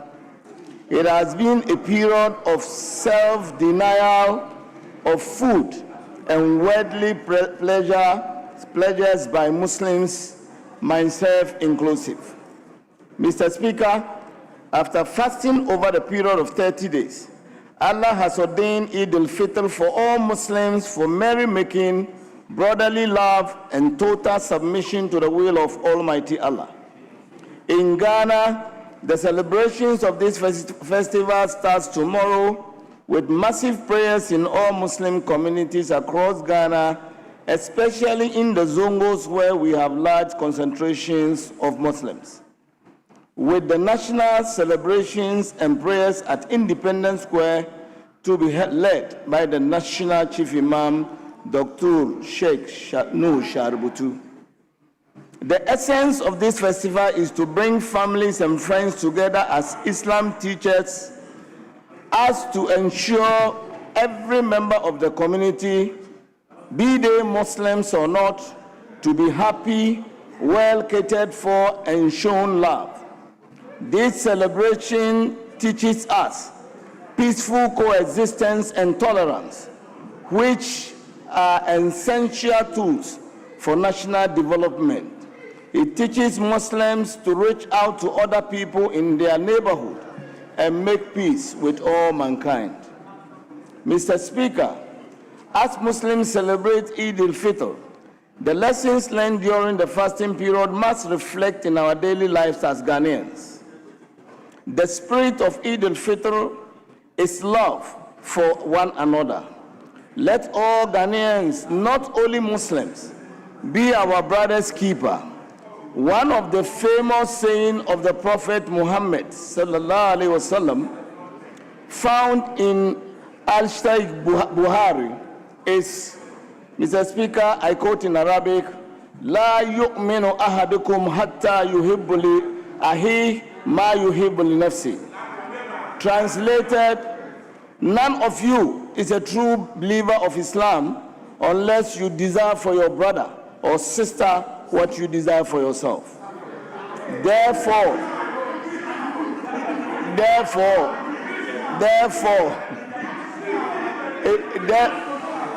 none of you is a true believer of Islam unless you desire for your brother or sister what you desire for yourself. Therefore, a Muslim is a true believer of Islam only and when he desires for another person, Muslim or non-Muslim, what he desires for he or herself. As celebrated worldwide in Ghana, the festival is marked with cultural display of chiefs and people of different tribal and ethnic backgrounds, especially in the Zongos and in Nima city in particular. Different tribal groups led by their various chiefs organize processions on the streets to thank Allah for his mercies throughout the year. It is a great thing to witness this procession nicknamed Kashika Shika, shake and dance, on the streets of Nima. And I take this opportunity, Mr. Speaker, to invite all Ghanaians to witness this special procession on the street of Nima this year on the day of Eid-ul-Fitr, which is tomorrow. Mr. Speaker, another significant aspect of the celebration of Eid-ul-Fitr is that it brings families and tribes together to appreciate each other and to live in peace. Almighty Allah states in the Holy Quran, chapter 49, verse 13, Bismillahir Rahmanir Rahim, Ya ayyuhan nas, inna khalaqnakum min zakar wal unsa, وَجَعَلْنَاكُمْ شُعُوبًا وَكَبَائِلَ لِتَعَارَفُوا إِنَّ الْأَكْرَمَكُمْ عِندَ اللَّهِ أَتْقَاكُمْ, which translates, O humanity, indeed we created you from a male and a female and made you into peoples and tribes so that you may get to know one another. Surely the most noble of you in the sight of Allah is the most righteous among you. Allah is truly all-knowing and aware. So in Islam, tribes are for the purposes of identification and cultural unity, but not division among mankind. So the celebration of Eid-ul-Fitr offers us the opportunity to come together as one people in different tribes. That spirit of unity in diversity is what has kept together Zongo people and Muslims in general for many, many years. Mr. Speaker, by the kind courtesy of President Mahama and his government and the approval of this August House, Muslims in Ghana, and for that matter, all Ghanaians, enjoy 2 holy days on the occasion of Eid-ul-Fitr, which we are very grateful as Muslims. This allows Muslims to celebrate the festival in peace and joyful mood. It allows families to come together to spend time together. Tribes and groups come together to celebrate their culture and heritage. It brings joy and great times to Muslims and Ghanaians as a whole, and this brings out the true Ghanaian religious mix and tolerance that sets us aside from other countries in the world. Mr. Speaker, permit me to use this opportunity to admonish all and sundry who, out of ignorance of our history as a country, erroneously see people living in our Zongos and largely Muslim communities as aliens and foreigners, to reorient themselves and see all persons irrespective of their tribe, religion, creed, or name as Ghanaians once they satisfy the constitutional criteria of Republic of Ghana. Let all Ghanaians know that it is not the tribe of a person or his religion, creed, or name that makes him a Ghanaian, but it is the laws of Ghana that makes a person a Ghanaian. Finally, Mr. Speaker, the Prophet Muhammad sallallahu alaihi wasallam admonished all Muslims to be generous on the day of Eid-ul-Fitr. Muslims must be tolerant and peaceful makers, patriotic and serve their country, in this case Ghana, with all their heart. We as Muslims and indeed all Ghanaians must understand that rights go with responsibilities, and we must all be law-abiding as dictated by the celebration of Eid-ul-Fitr. Muslims must live with other people from other religions in peace and harmony. They must sing the praises of Almighty Allah from dawn to dusk on Eid day. We must pray for the continuous blessings of peace in our country, even as we celebrate Eid-ul-Fitr. I wish all Ghanaians a happy Eid-ul-Fitr and blessed New Year. I thank you, Mr. Speaker. Salam alaikum.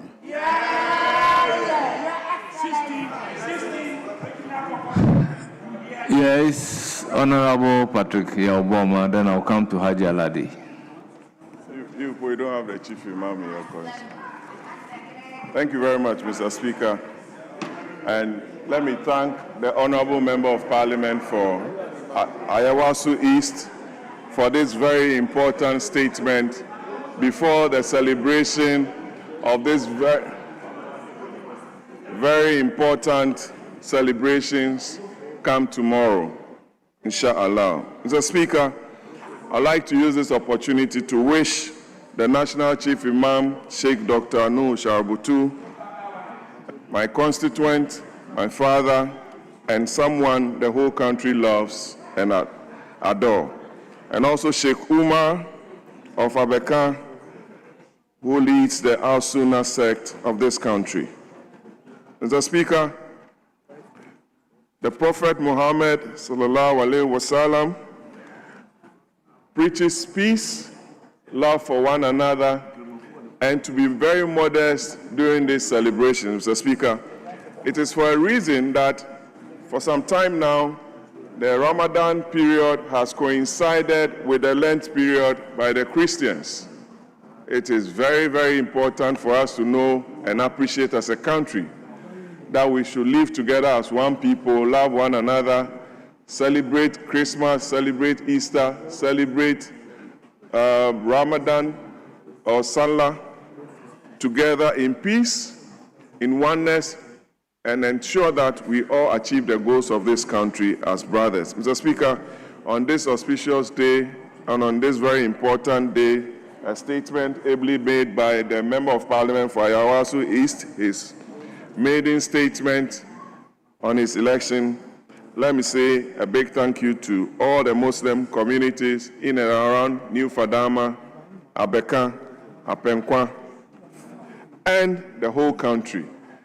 And to the leader of the House, who is a Muslim, I wish him and the Muslim brothers and sisters in the chamber a happy Salah. May Allah bless us all. Thank you very much. Honorable Haji Aladi. Thank you, Mr. Speaker, for the opportunity to comment on the statement ably made by my brother, Honorable Baba Jamal, on the Eid-ul-Fitr. Mr. Speaker, Eid-ul-Fitr is a celebration by the Muslim Ummah. After a 29 or 30-day fast, Mr. Speaker, many a time we observe this fasting from morning, that is before 6 a.m., when we take sahur. Those who really eat, some of us do not eat in the morning. We observe the fast until evening, and that is after 6 p.m. This is done for either 29 or 30 days, which is accepted by the Almighty Allah. Mr. Speaker, during the fast in the day, we neither eat nor drink, and neither do you have to get into any nocturnal activities, married or unmarried, and you try as much as you can to abstain from anything that would destroy your fast. Mr. Speaker, during the fast, you are supposed to be more peaceful than ever, prayerful, asking for forgiveness, not for yourself alone, for everyone, because at least you have your children, you have your grandchildren, you have relatives, you even have your colleagues and associates. Mr. Speaker, prayer is very important when we are observing our fast. Mr. Speaker, under the circumstance, women that are still menstruating do not observe the fast, but they are supposed to fast and pay for the number of days that they would have menstruated. So those that would menstruate maybe 4 days, 1 week, 10 days, they will have to pay after that because they are not allowed to fast. Mr. Speaker, people who are not well, Muslims for that matter, who are not well, will not fast. And when we say those who are not well, it depends. Those who are not well just for a period would have to repay when they are well. But for those that are so unwell or unhealthy or are ill that they cannot fast at all, they have to pay by offering some quantities of food to especially the poor and needy. Mr. Speaker, those who are so seriously sick and cannot afford to offer anything are not obligated to pay anything once they don't have it. Mr. Speaker, the Islamic religion, and for that matter, we Muslims are enjoined not to segregate, discriminate, judge, or try in any way to malign anybody, because we are not the Almighty Allah. We do not judge, and we cannot tell. We cannot judge anybody because of religion, because of ethnicity, tribe, race, male or female, and that is gender. Mr. Speaker, with this, the religion encompasses everyone to accept every individual as he or she is. And when we are praying, we pray for everybody. Mr. Speaker, with the celebration, which most of us, especially in Ghana, will be undertaking tomorrow, Muslims are supposed to congregate at various places to say the Eid prayer. For those who are not able to go, Mr. Speaker, it doesn't mean that if you don't go to the Eid grounds, you cannot pray your 2 rakats at home. You should pray or say your 2 rakats at home. Mr. Speaker, whatever you may have tomorrow to celebrate,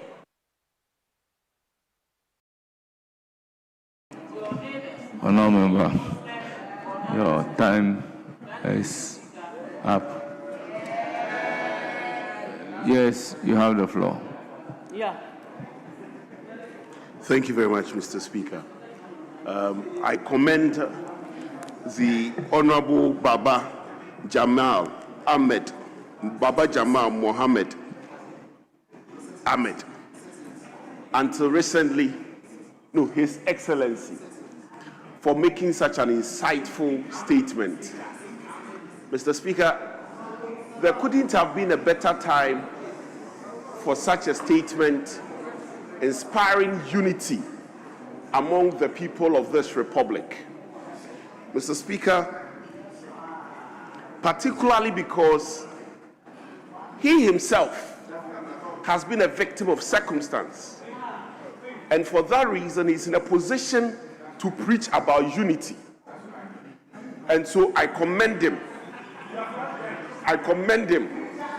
for preaching unity in this country.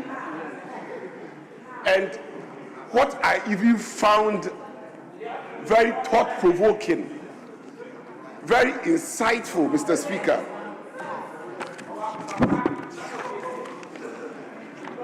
is the last sentence of the 3rd paragraph of his statement. Mr. Speaker, with your liberty, I quote, "None of you is a true believer of Islam unless you desire for your brother or sister what you desire for yourself."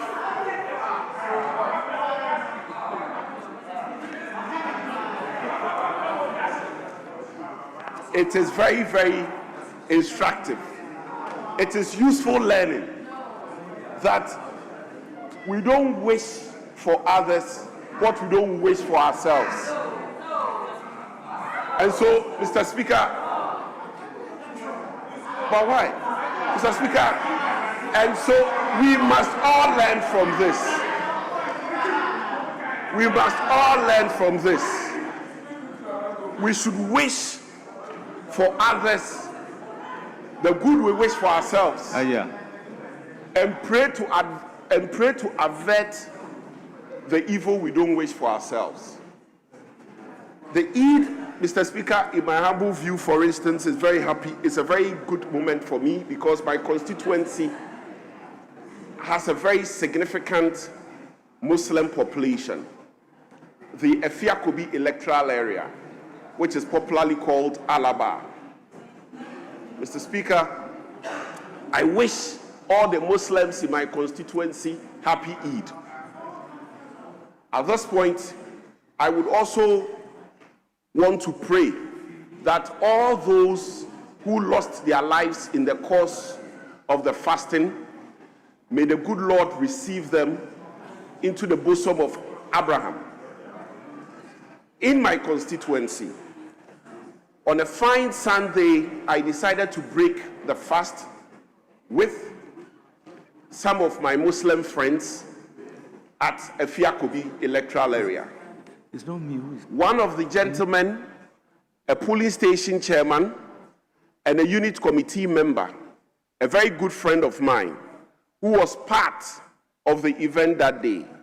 Unfortunately, the next dawn, were informed of his demise. That is very, very unfortunate, Mr. Speaker. His name is Sadiq Abubakar, and I pray that the good Lord, Mr. Speaker, keep his soul in the bosom of Abraham. In conclusion, another part of his statement that, Mr. Speaker, I find very interesting. Very, very interesting, Mr. Speaker. Has to do with, oh humanity, indeed, we created you from a male and female and made you into peoples and tribe so that you may get to know one another. Let's get to know one another and be united, irrespective of political divide and where we stand, even within our own political party. Let's love one another and not be antagonistic and form committees and sign letters against people. Thank you very much, Mr. Speaker.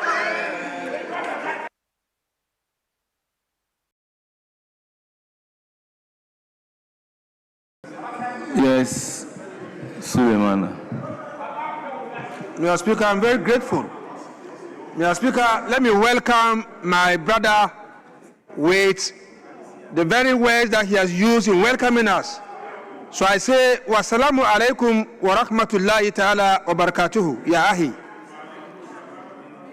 Meaning, the same way he has asked for peace and bless, Allah's peace and blessings be upon us, is the same way I'm asking that Allah's blessings and peace be upon the Prophet. Mr. Speaker, this statement is well researched. This statement touches the very important ingredients that are supposed to be touched in matters like this. Mr. Speaker, Eid-ul-Fitr marks the end of the month of Ramadan. And so it is a period where all Muslims will come together to celebrate and commemorate the 29 or 30 days that they have fasted. Indeed, it's a period for us to show love to each other and beyond. It is a period where we have to give out what we call Zakat al-Fitr. Zakat al-Fitr is a special sadaqah or zakah, let me put it like with zakah, that we give to our neighbors. It should be a day where everybody around you will celebrate. It should be a day where when you are eating, nobody should sit hunger. It is a day that we have to show love. And that is why I'm very happy, my brother, that you mentioned the appropriate Quranic verses. In Quran chapter 49 verse 13, Ya ayyuhallazina amma ya ayyuhan nas inna halaknakum min zakari wa unsa wa ja'alnakum shu'uban wa qaba'ila inna akramakum indallahi atqakum. All mankind, we have created you from a male and a female, and we have put you into tribes and nations. The essence of that is for you to be able to identify yourself, is for you to be able to know yourself. This is very important for us today in Ghana. Let us don't allow religion to divide us. We should not allow politics to divide us. After all, when it comes to religion, the Quran says that lakum dinukum waliya din. Unto your religion and unto me my religion. the person who will judge is Allah. Again, the Quran says that La nufariqu bayna Adam min rusulihi. Do not bring about separation. Do not bring about distinction amongst my prophet. So all Muslims believe in Jesus Christ. And so we are not supposed to bring about any division between him and his followers and that of the Prophet Muhammad and his followers. It's very important for us. And we expect all of us to come together and show love. After all, the person who judges is Allah.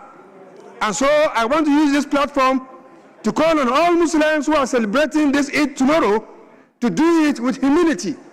A situation where you see our brothers riding on motorbikes over celebrating it should be a thing of the past. This is a day to show love. This is a day to share what you have. I don't expect to see our brothers riding bicycles, riding motorbikes in a way and manner that will not bring peace. I use this opportunity on behalf of the Muslim caucus of Parliament to wish all Muslims in Ghana, and in particular in my constituency, Eid Mubarak. May the Almighty Allah give us the blessings of the month that we have observed. May the blessings attach or be attached to all of us, whether a Muslim or a Christian.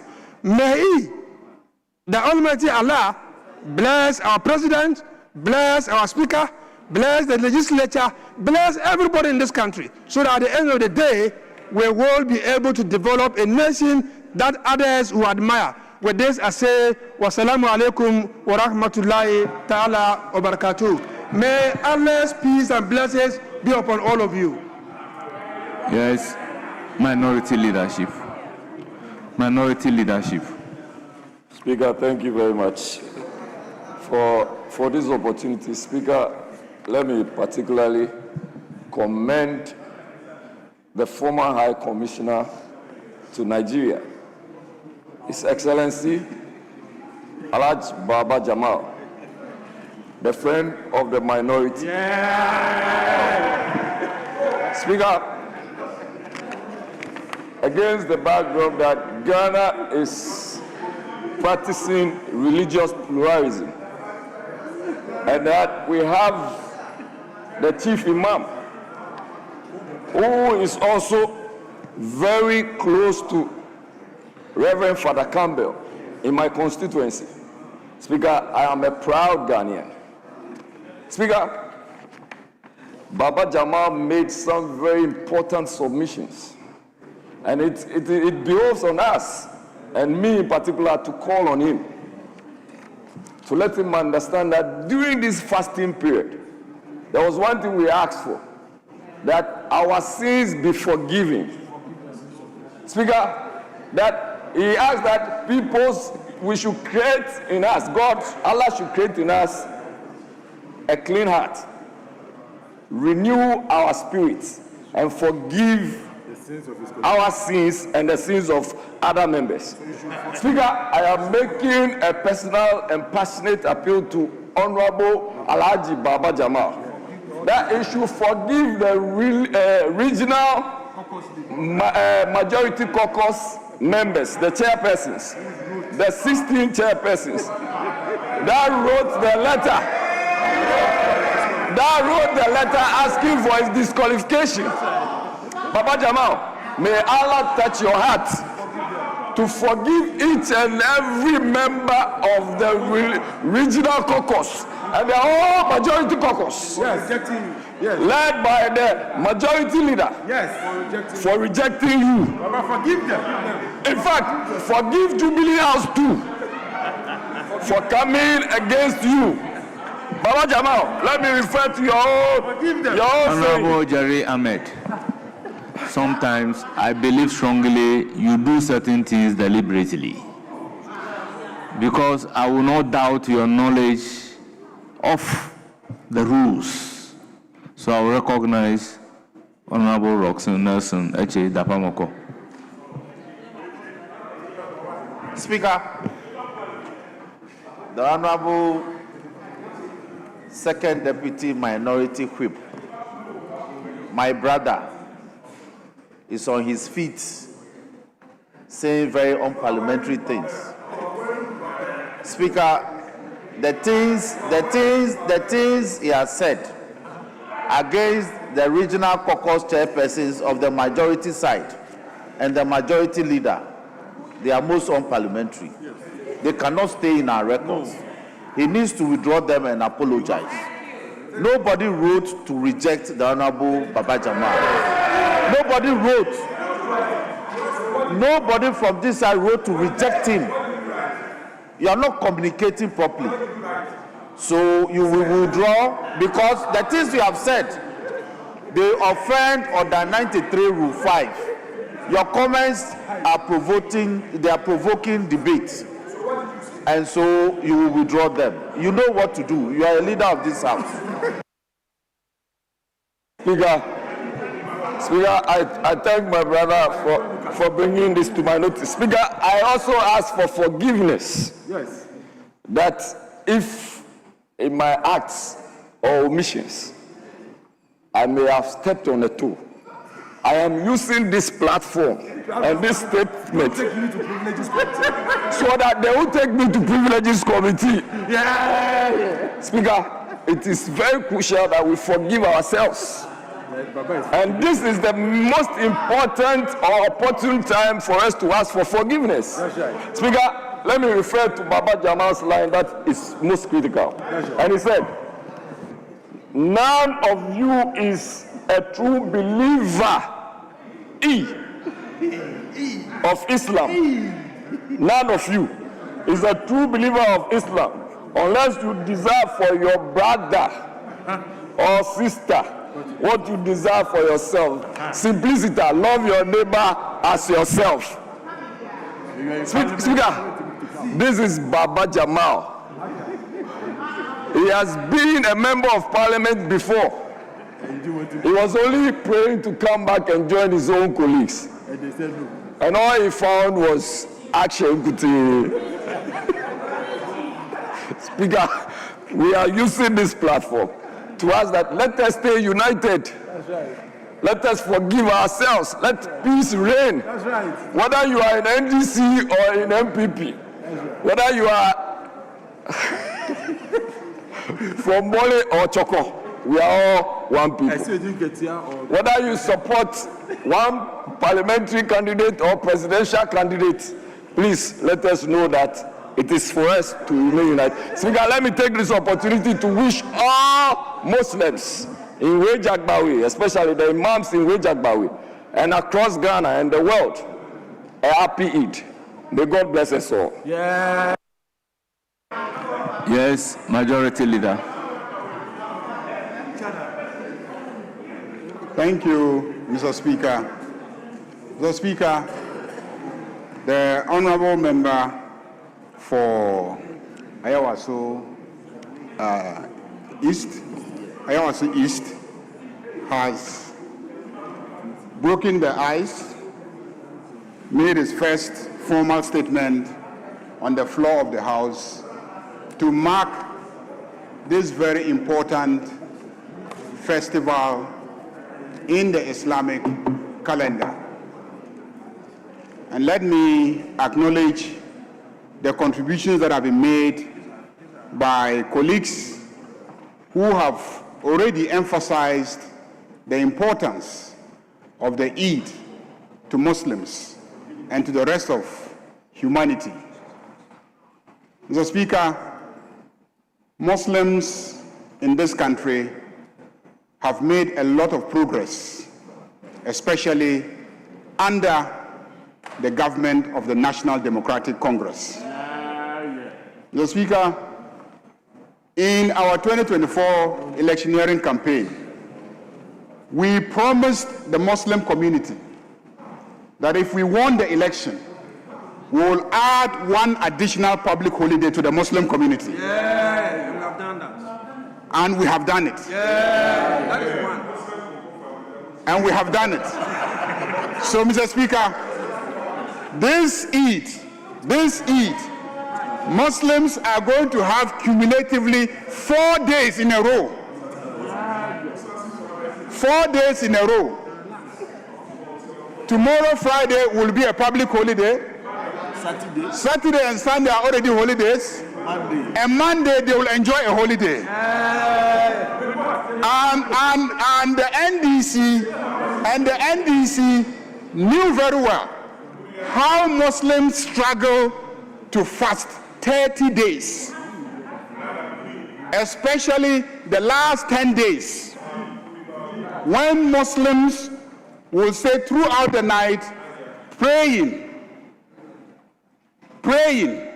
and so it becomes difficult if you give them just one holiday, because they need time to prepare for the Eid. And so, against opposition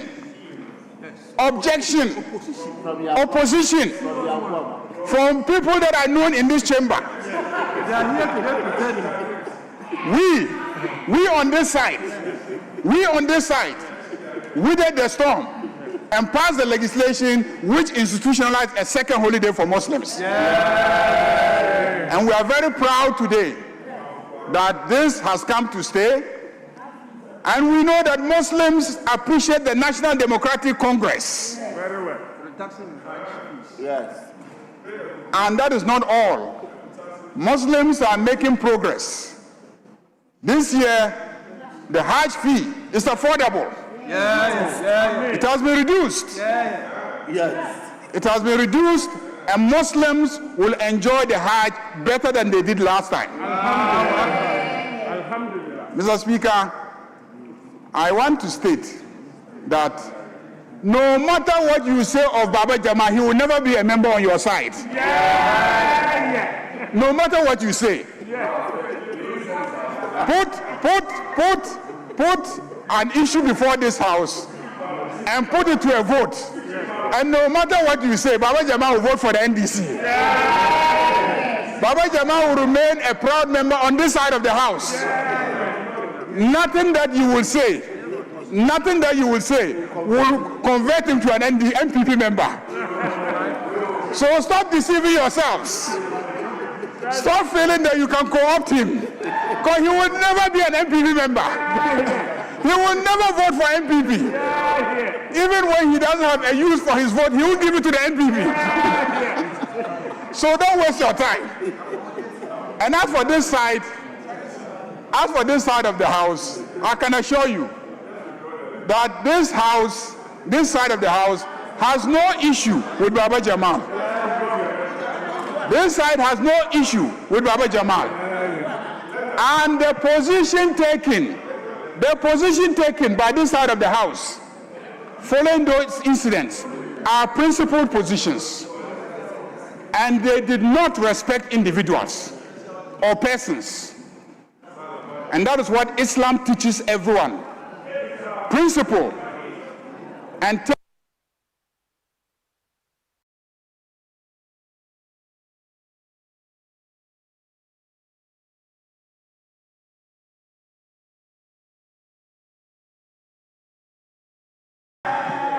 Honorable Leader, there is an indication that your time is up. So, Mr. Speaker, I don't know when we started. I don't know when we started timing leaders.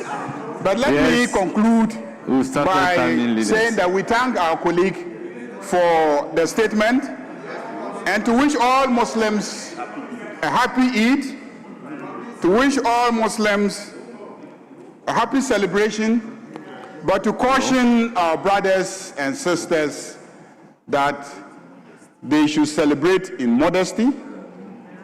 The level of excitement that sometimes we see our young people ride bikes, ride horses, and try to celebrate the Eid sometimes can be scary, and in some instances have led to fatalities.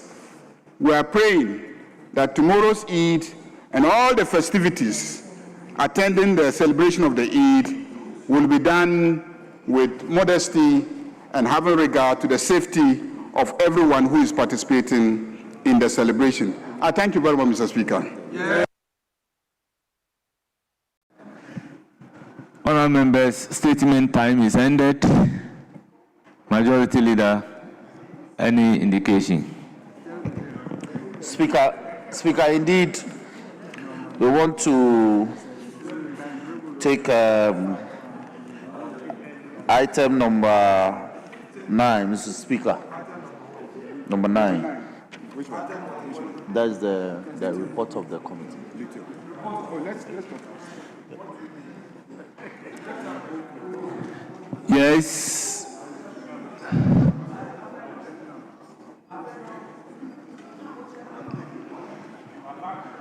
Yes. Minority. Speaker, we are finished with item number 8, so yes, we are Speaker. moving to item number 9. Yes, Speaker, I've seen that, and I can see that the two powerful leaders are engaging, which is a good thing. Speaker, so once we allow them to engage and come back, which is about a minute, Speaker, I think that's the best way to do it. So, we should just... as a matter of fact, as they are engaging, the actual item is item number 10. Very well. This is the procedural one. Yes, Speaker. So we can be looking at the procedural pending the outcome of their engagement. That will inform us as to whether we should take item number 10 Speaker, that is or okay. not. Yes, Chairman of the committee. Before then, let me use the opportunity to acknowledge the presence of students from Radiant DA Basic School, led by Richard Dixon, a teacher. They are from Ejumako Enyan, ACM. They numbered 136. We also have Glory Plus Academy, led by Mr. Jacob Mensah, a teacher. They are from Kung Kantamanso, and they are 55. Honourable members, on your behalf, I welcome them to Parliament and urge them to have a fruitful visit. Kindly resume your seat. Yes, Chairman of the committee. Thank you very much, Mr. Speaker. Mr. Speaker, I beg to move the motion numbered 9, appearing on page 3 of today's order paper. I so move. Honourable members, motion move. Any seconder? Mr. Speaker, I like to second the motion. Honourable members, motion move and seconded. It is for the consideration of the House. Honourable members, this is a procedural motion. I will therefore put a question. As many as are in favour say aye. Aye. Those against say no. Honourable members, the ayes have it. The motion is adopted. Yes, Majority Leader, I saw you engaging. Speaker, the engagement has been fruitful. Engagement has been fruitful. So, Mr. Speaker, we'll take motion number 10. Motion number 10, Mr. Speaker. Yes, Chairman of the committee. Thank you, Mr. Speaker. Mr. Speaker, I beg to move that this House adopts the report of the Committee on Lands and Natural Resources on the mining lease agreement between the Government of the Republic of Ghana, represented by the Ministry of Lands and Natural Resources, and Barari DV Ghana Limited, for the mining of lithium and other minerals at Mankesin in the Fantima municipality of the Central Region. I so move. Mr. Speaker, doing so, you present the committee's report. I present your committee's report, and I crave your indulgence to read some parts of the observations and ask that the Hazard Department captures as having been fully read. Mr. Speaker,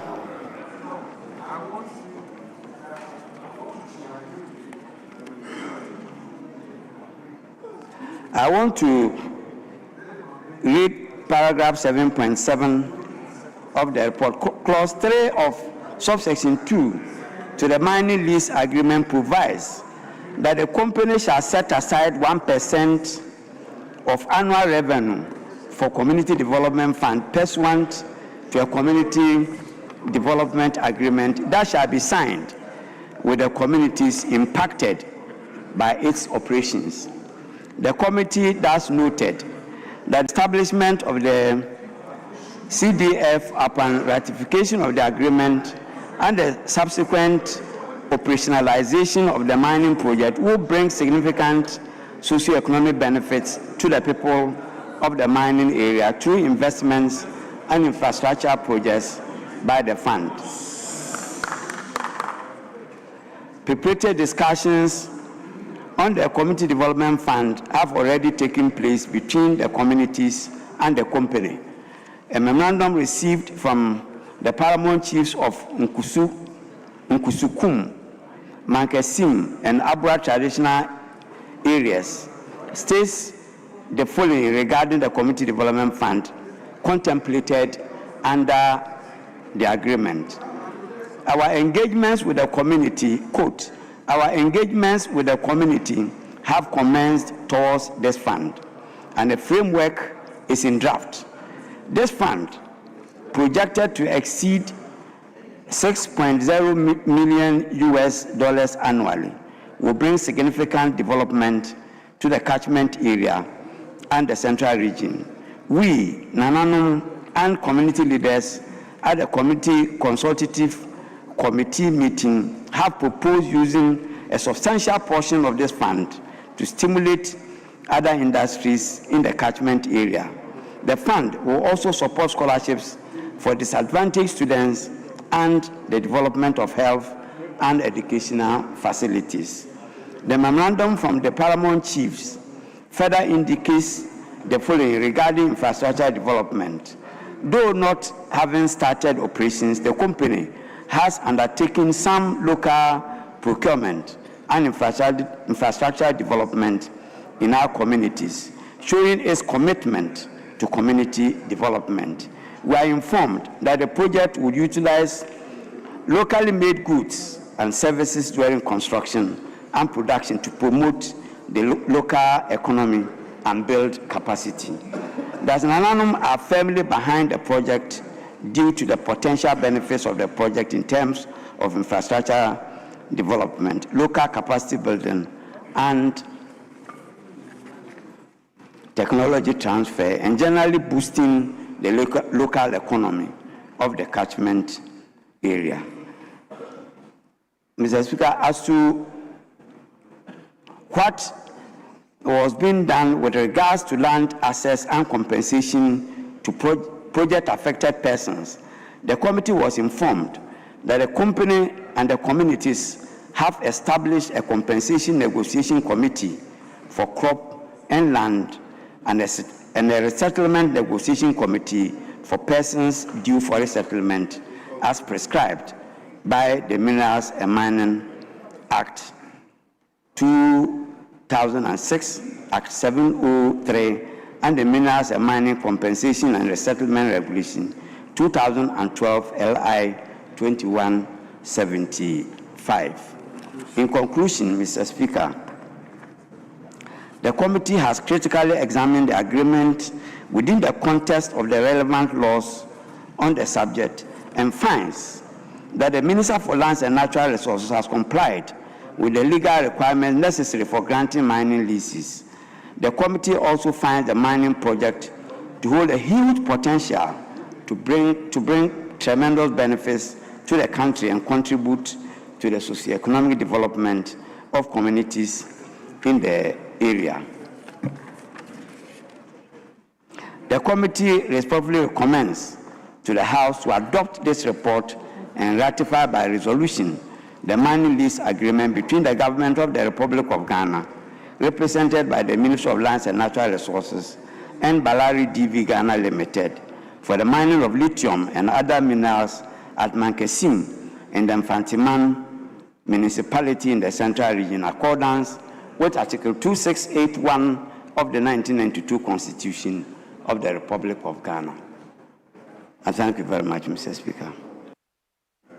Honourable members, motion ably moved. Report presented. Any seconder? Yes, Honourable Akwesi Konelu. Yeah. Thank you very much, Right Honorable Speaker.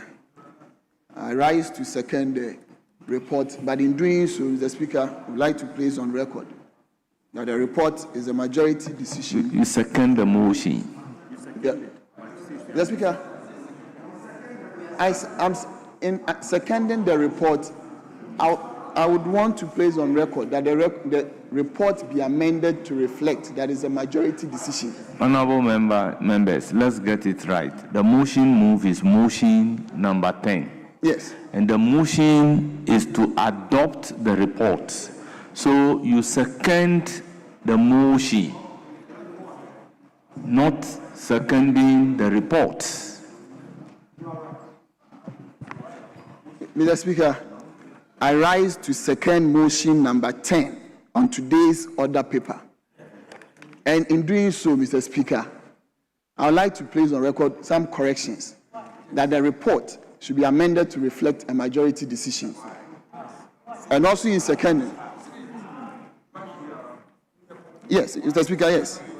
In the conclusion of the report where it stated that the committee respectfully recommend to the House, that reflects there. But Mr. Speaker, in seconding the motion, I would like to speak to the report also with us. Mr. Speaker, first and foremost, I would like to talk about paragraph 4.0, which is the background to this report. Mr. Speaker, the Lithium agreement is not a new agreement to this House.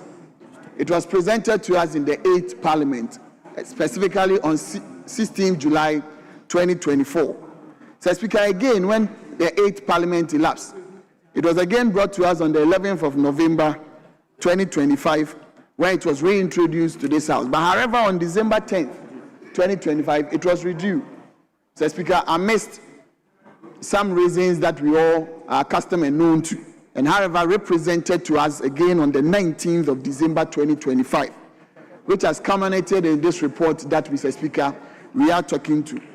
Mr. Speaker, in all of this, it has been a matter to liaise with maneuvering tactics and a clear incidents for power, but all to the expense of the people on whose lands, Mr. Speaker, this natural resource rests, because they've been deprived of a livelihood for a very long time, Mr. Speaker, and it's important that is placed on record.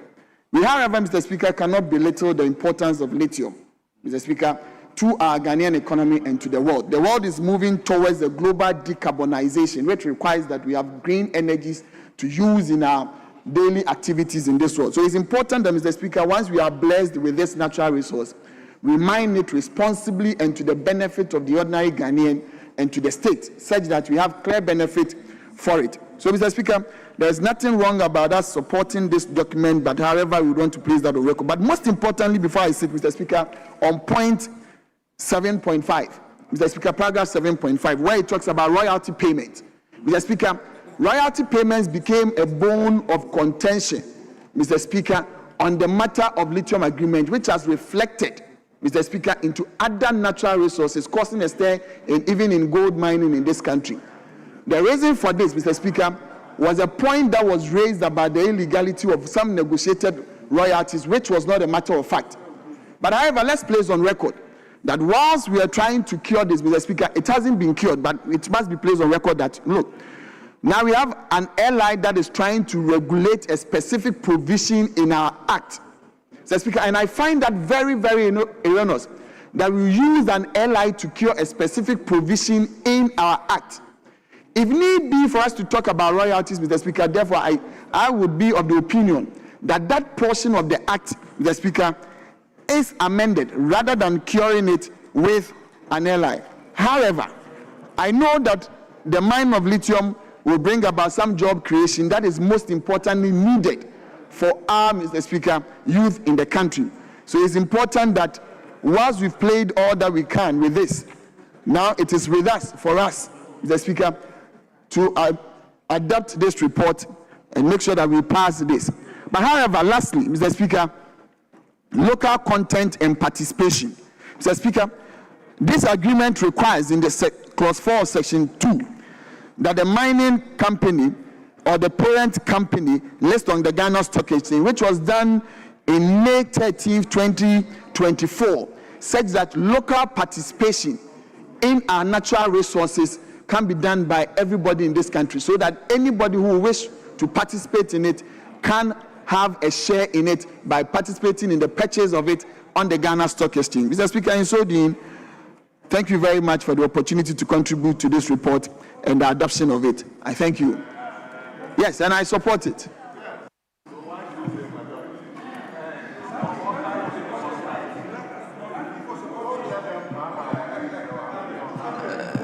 Yes, let me take the Deputy Minister for Lands and Natural Resources.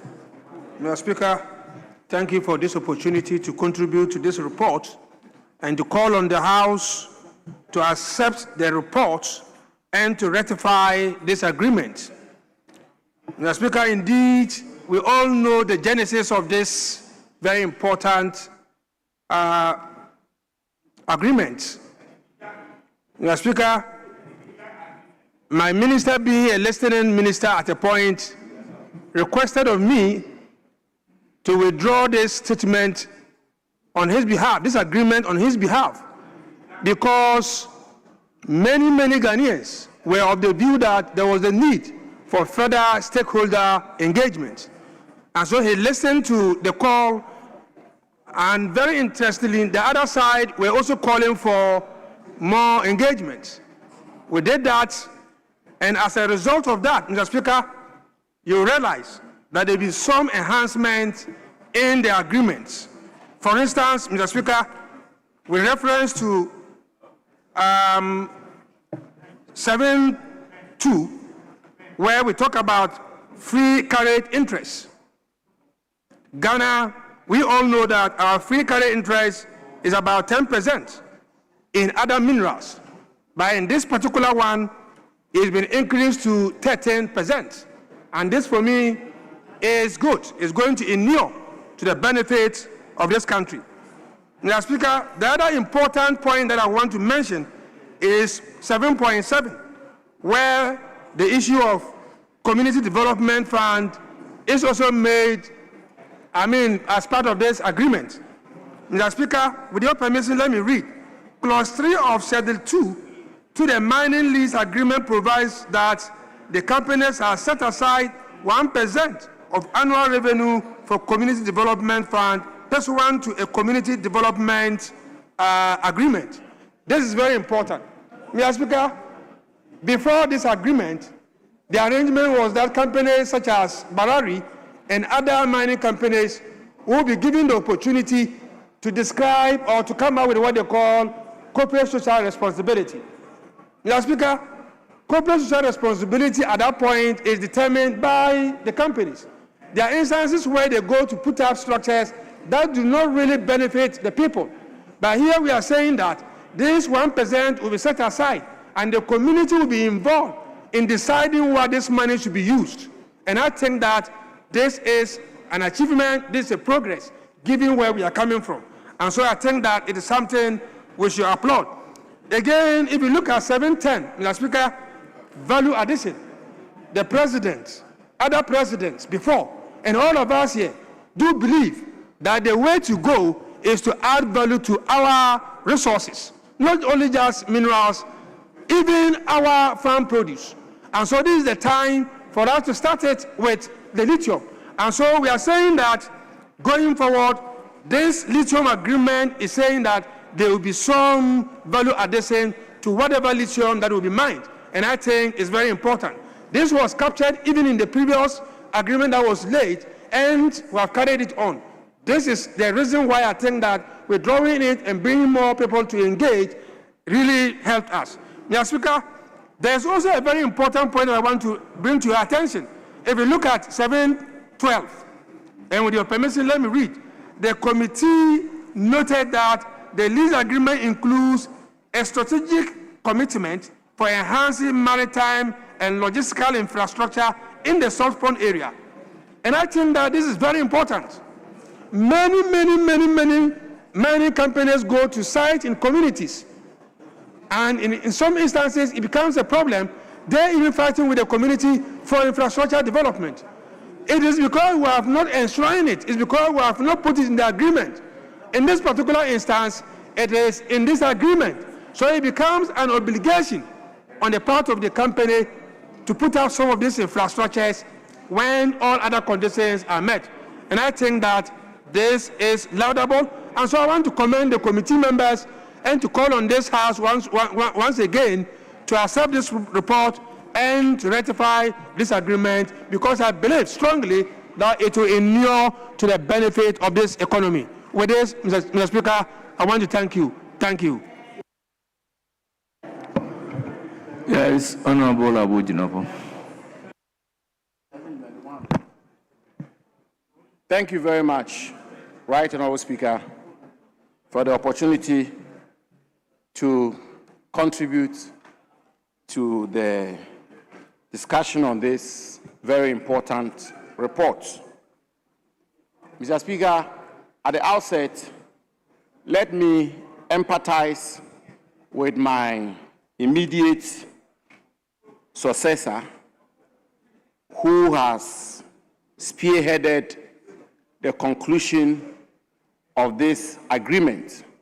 Mr. Speaker, I say empathize because, with the greatest of respect and in all modesty, Mr. Speaker, I do appreciate the complexities, the difficulties and complications associated with this kind of negotiation.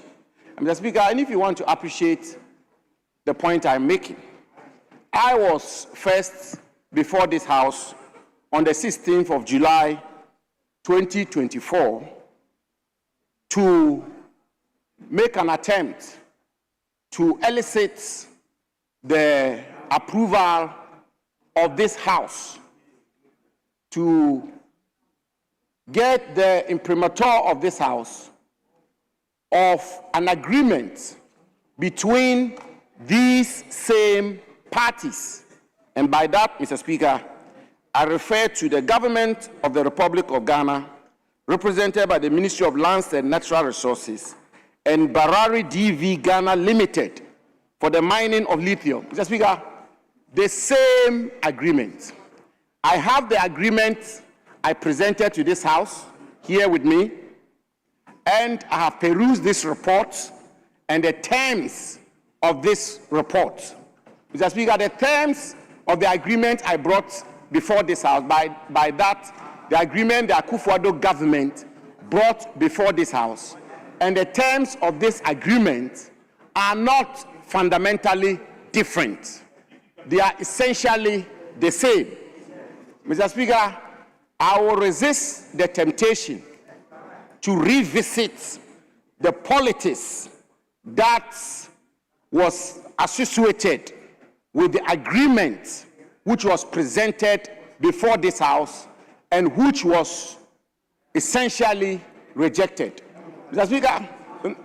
Speaker, I see the majority there on his feet. I'll correct myself. It doesn't matter. I'll correct myself. There's no need. I'll correct myself. Very well. Mr. Speaker, I'll correct Very well. myself. Let's hear you. Mr. Speaker,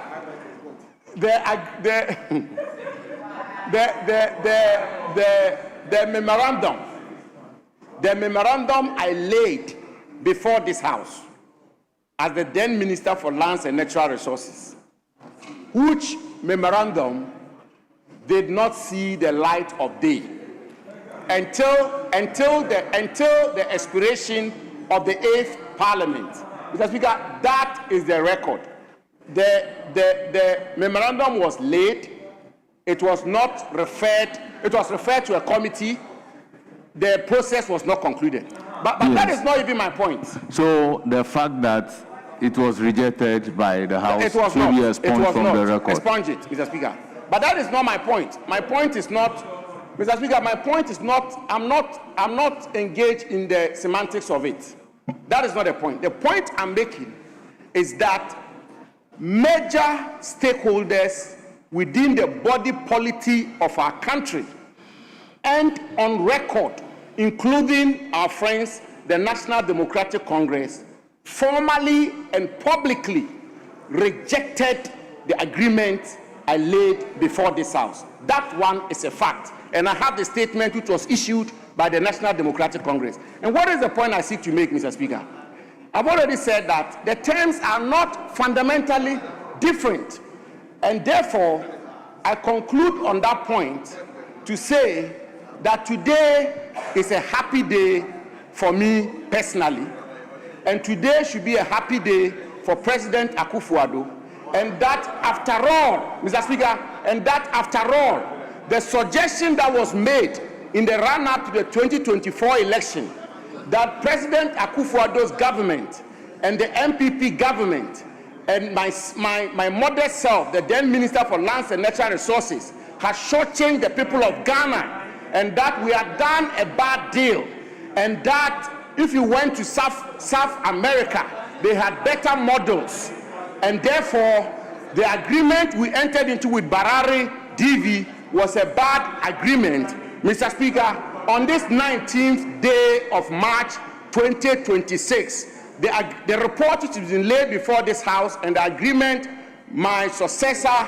the Minister for Lands and Natural Resources, Honorable Kofi Amabua, is urging us to approve. It's a huge vindication of the noble work the Akufo-Addo government and our good selves did prior to the 2024 election. I want, Mr. Speaker, with the greatest respect, that should be captured by Hansard. Why do I say this, Mr. Speaker? Why do I say this? Take free carried interest. Mr. Speaker, take free carried interest.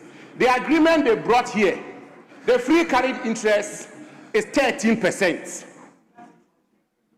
13%. The free carried interest the Akufo-Addo government negotiated was 13%. Indeed, Mr. Speaker, we went even a step further. We went a step further to insist that the Minerals Income Investment Fund will necessarily acquire an additional 6%, which would have meant that the government of Ghana will be entitled to 19%. Mr. Speaker, not only that, we did not end there. We insisted that Atlantic Lithium will list on the Ghana Stock Exchange, and that a minimum of 40% will be owned by the Ghanaian people. And Mr. Speaker, I had the privilege of officially getting Atlantic Lithium to list on the Ghana Stock Exchange, and what the Ghanaian people would have gotten would have been 40%, and that would have meant this whole operation will be truly an indigenous Ghanaian operation. That was the agreement we negotiated. That was the agreement. Mr. Speaker, we went a step further, that the community, Mr. Speaker, the community will be entitled to 1% community development fund. Mr. Speaker, I see this agreement talks about 13%, and I will refer the House, Mr. Speaker, to page 7 of the report. Page 7. And Mr. Speaker, there is a classic difference between what the Akufo-Addo government negotiated for and what is being presented to this House today. And what is the difference? Mr. Speaker, with your permission, I quote paragraph 7.3, titled Interest of Minerals Income Investment Fund in the project. It says, the committee noted that the Minerals Income Investment Fund, MIF, has taken an equity interest in the present company, in the parent company, Atlantic Lithium. However, MIF is yet to take an equity stake in the mining projects. The committee recommends that the Ministry of Lands and Natural Resources take steps to ensure that MIF takes the equity stake in the mining project as contemplated under the agreement. Mr. Speaker, in the case of the agreement we presented in this House, MIF's acquisition of the 6% in the project was a condition precedent for the project to take off. This particular arrangement is not a condition precedent, which is why the report says they urge the ministry to take steps. I would have thought that MIF taking equity in the project ought to be a condition precedent. Be that as it may, it's a good attempt. but it's not an attempt which is as good as what we presented before this House on 16 July 2024. Mr. Speaker, finally, Mr. Speaker, and I see the minister is engaged, but finally, Mr. Speaker, when it comes to the green minerals of the world, Mr. Speaker, when it comes to the green minerals of the world, Mr. Speaker, the most important aspect. Honorable former Minister, hold it. Yes, Majority Leader. Mr. Speaker, there's a need for clarity in these matters. You spoke about the equity of MIF.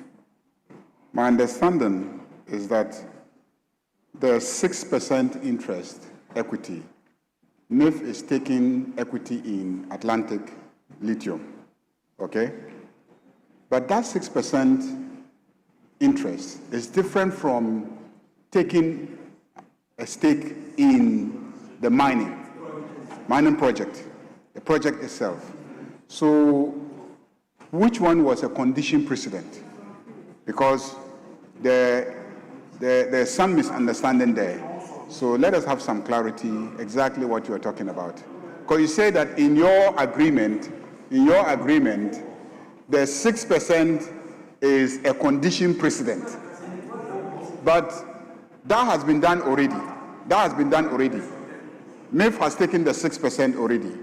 Now there's a second phase of it, which is the project itself, which is what we are urging MIF to take an interest in the project.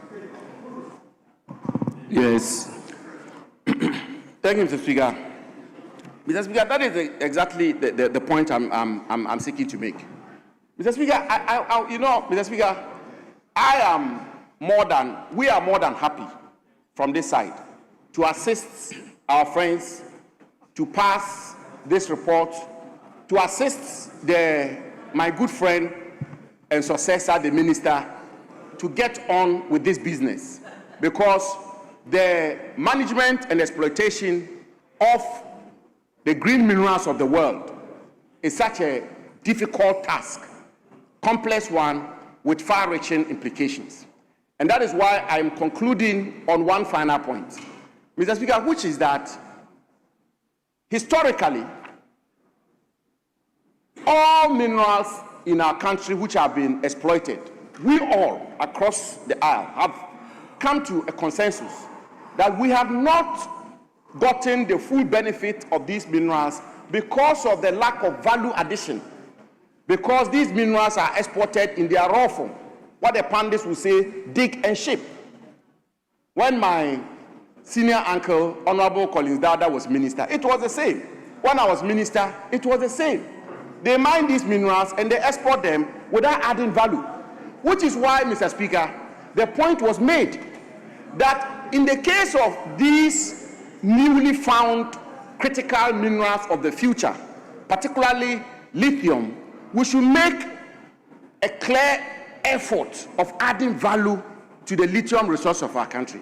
The agreement I brought before this house, that agreement insisted clearly, not with discretion, it insisted in black and white that the lithium resources of our country cannot be exported in their raw form, and that they will have to be processed to the level of condensates before they can be exported.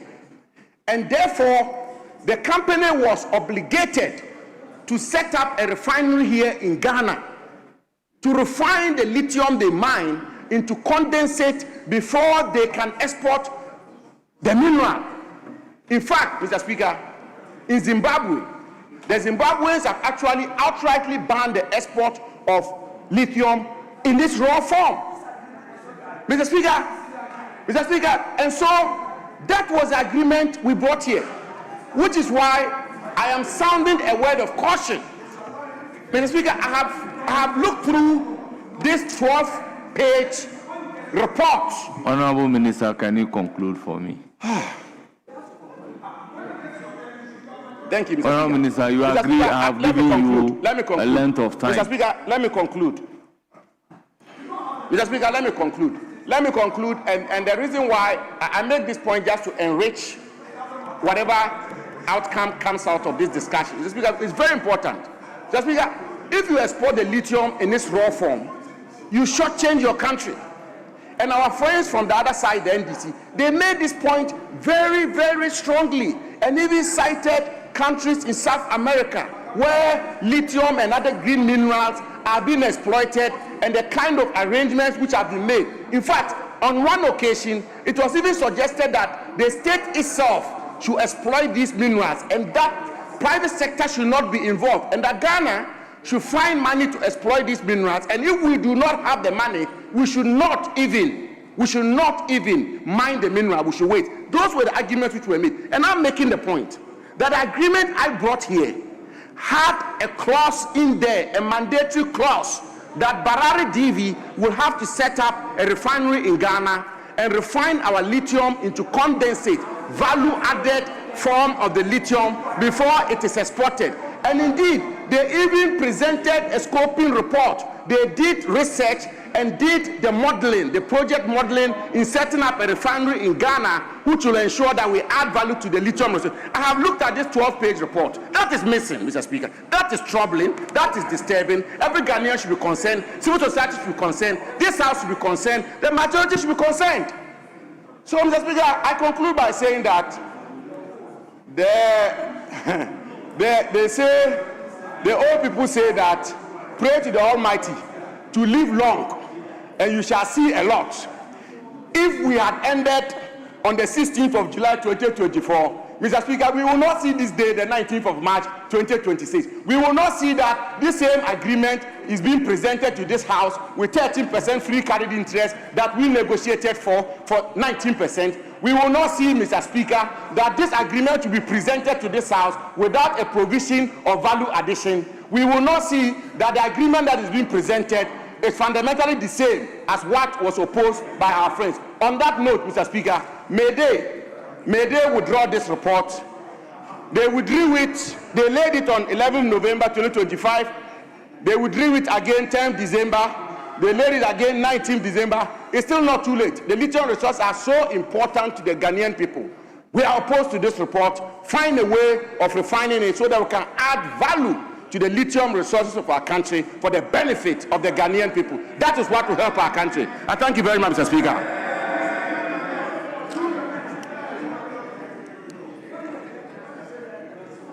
But Minister, you just be concluding.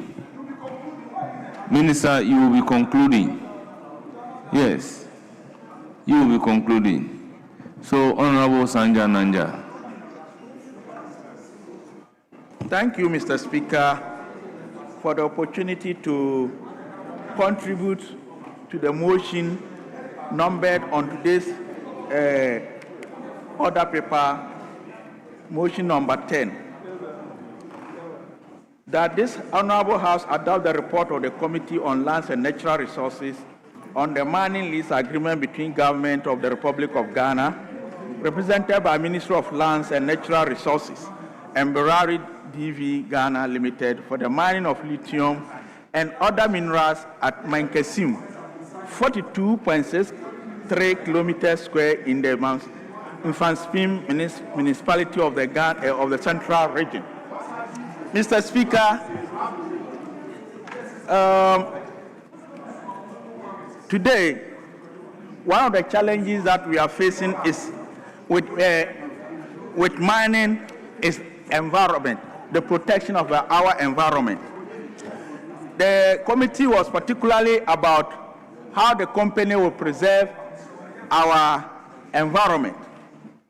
And the Chief Executive Officer of the EPA assured us that even though the environmental permit that was granted to the company has expired, every process is being put in place, and a renewal of the environmental protection permit will soon be granted to the company. And also went further to assure the committee that the company shall ensure the agreement went further to assure us that the company shall ensure compensation of resources, conservation of resources, reclamation of land, and protection of our environment.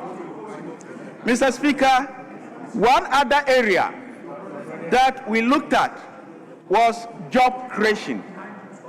And as at now, the company, if this agreement is rectified, is to employ over 1,000 youth in the catchment area for direct mining jobs. And indirect jobs are unquantifiable. Mr. Speaker, it's also to note that taxes, the company is not giving waivers or exemption from taxes.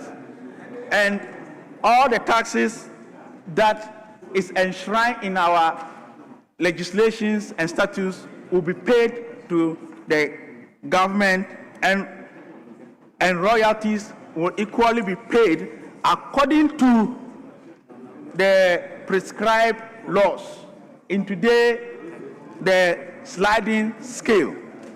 As we speak today, the price of lithium, and then comparing with the sliding scale, royalties, government is going to earn a royalty of 10%.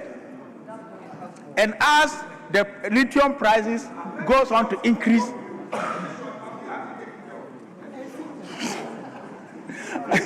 as the lithium prices keep on increasing at the world market, it could rise up to 12% of the royalty. Mr. Speaker, on the job creation, the company, the chiefs, Mr. Speaker, the chiefs and people of the catchment area, opinion members, assembly members, youth groups, CVOs, and all identifiable groups in the area were invited to our meeting. And as you say that the chiefs and the people have fully given their support to this project, in the sense that they said this project, when it comes to the area, their local economy is going to be boosted. And also, they are going to see massive development, social amenities, especially with the community development fund of annual 1%, which will accrue to the community $6 million a year. So, Mr. Speaker, given the support that the chiefs and the people from the area is giving to the project, the committee recommended that the House should rectify this agreement so that the economy can be boosted, youth in the place can get jobs to do. So, Mr. Speaker, with these few words, I call on the House to rectify the other side to join us, rectify the agreement. Thank you.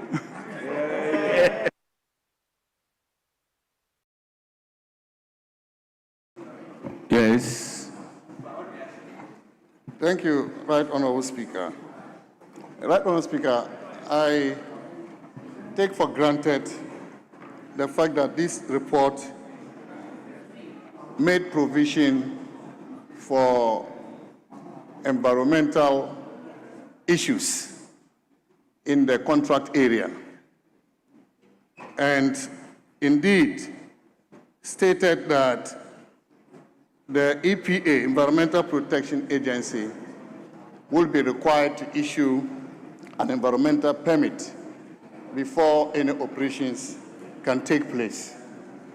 But, Mr. Speaker, in my view, the environmental provisions in the agreement are not adequate. Lithium production has significant negative footprint. The key environmental issues relate to water contamination soil degradation and pollution, waste generation, even e-waste, the footprint is quite colossal wherever lithium is being produced. But environmental permit really, Mr. Speaker, does not address environmental mitigation, because the permit is issued before the operation starts. But during operations, when you have environmental disaster, how do you mitigate that? The agreement has to provide for it. In most jurisdictions, the polluter pay principle applies. But even with the polluter pay principle, it is important that financial guarantees are provided so that when there's an environmental disaster, the company does not give an excuse that they don't have sufficient resources to mitigate. And this is why, in addition to the polluter principle, financial guarantees have to be provided. Mr. Speaker, two ways of addressing this is to request the company to post an environmental bond so that in the event of such a disaster, the bond is liquidated to mitigate the effect of the disaster. The other way to do this is to set up an environmental mitigation fund so that a certain percentage of the revenue from the sale of the products will be put into the fund to be used to mitigate against any disaster when it occurs. Mr. Speaker, these are all absent in the agreement. And therefore, I side with my colleague that this report be withdrawn and these major environmental mitigation issues are addressed, because that is very key, Mr. Speaker. If they are not addressed, then I will have a difficulty voting for this report. Secondly, Mr. Speaker, because of the environmental concerns, communities that will be affected are too exposed. But I see only 1% of annual revenue required to be put in a community development fund. 1% of annual revenues. This may not be enough if you match it against the enormous negative footprint lithium production could bring to our communities. And so I propose that we should increase it to 2%, if not even 3%, so that communities are properly compensated because of the effects they will have to contend with, because of the risk associated with lithium production. Mr. Speaker, if we cannot do this, we will be exposing the communities too much without preparing to provide the amenities that could help them cope with the footprint lithium production will bring on them. And so these two issues, Mr. Speaker, I think need to be looked at seriously. And therefore, if our friends on the other side will agree to take this report out, withdraw this report, and address these issues and bring it, we will all be happy when they bring the report back with these modifications. We will all be happy to support this, and I believe Ghanaians will support it fully. And I thank you, Mr. Speaker, for the opportunity. Yes, minority leadership.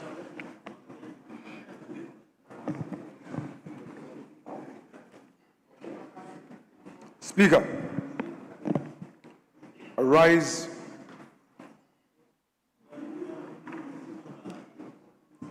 to sum up the views of this side of the House, the minority caucus. Speaker,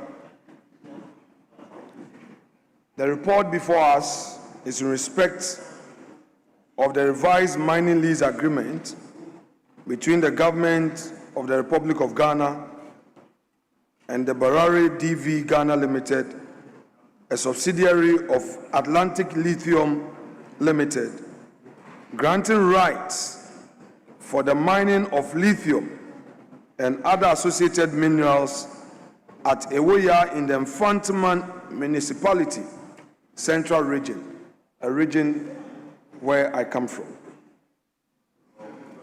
The agreement is presented for ratification pursuant to Article 2681 of the 1992 Constitution. Speaker, let me state for the records that this side of the House, the minority, is ever ready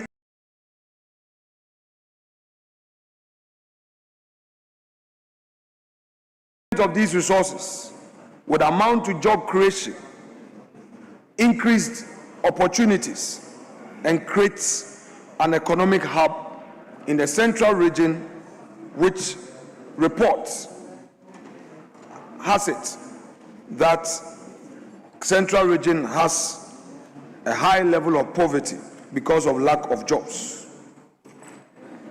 Mr. Speaker, the project at Ewoya represents a historic opportunity for Ghana to participate in global green energy transition. But our concerns are the terms on which the government proposes to cede these rights over Ghana's mineral endowment. The regulatory architecture that now frames those terms and the pace at which Parliament is being asked to act. It is upon these that the minority oppose this agreement in its present form and shape. And earlier, my respected colleague Abu Jinapo and my own senior Dr. Mohammed Adam had cause to reiterate the views of our caucus. Mr. Speaker, my duty is to provide a summation of all related issues underlining our reason for rejecting this report.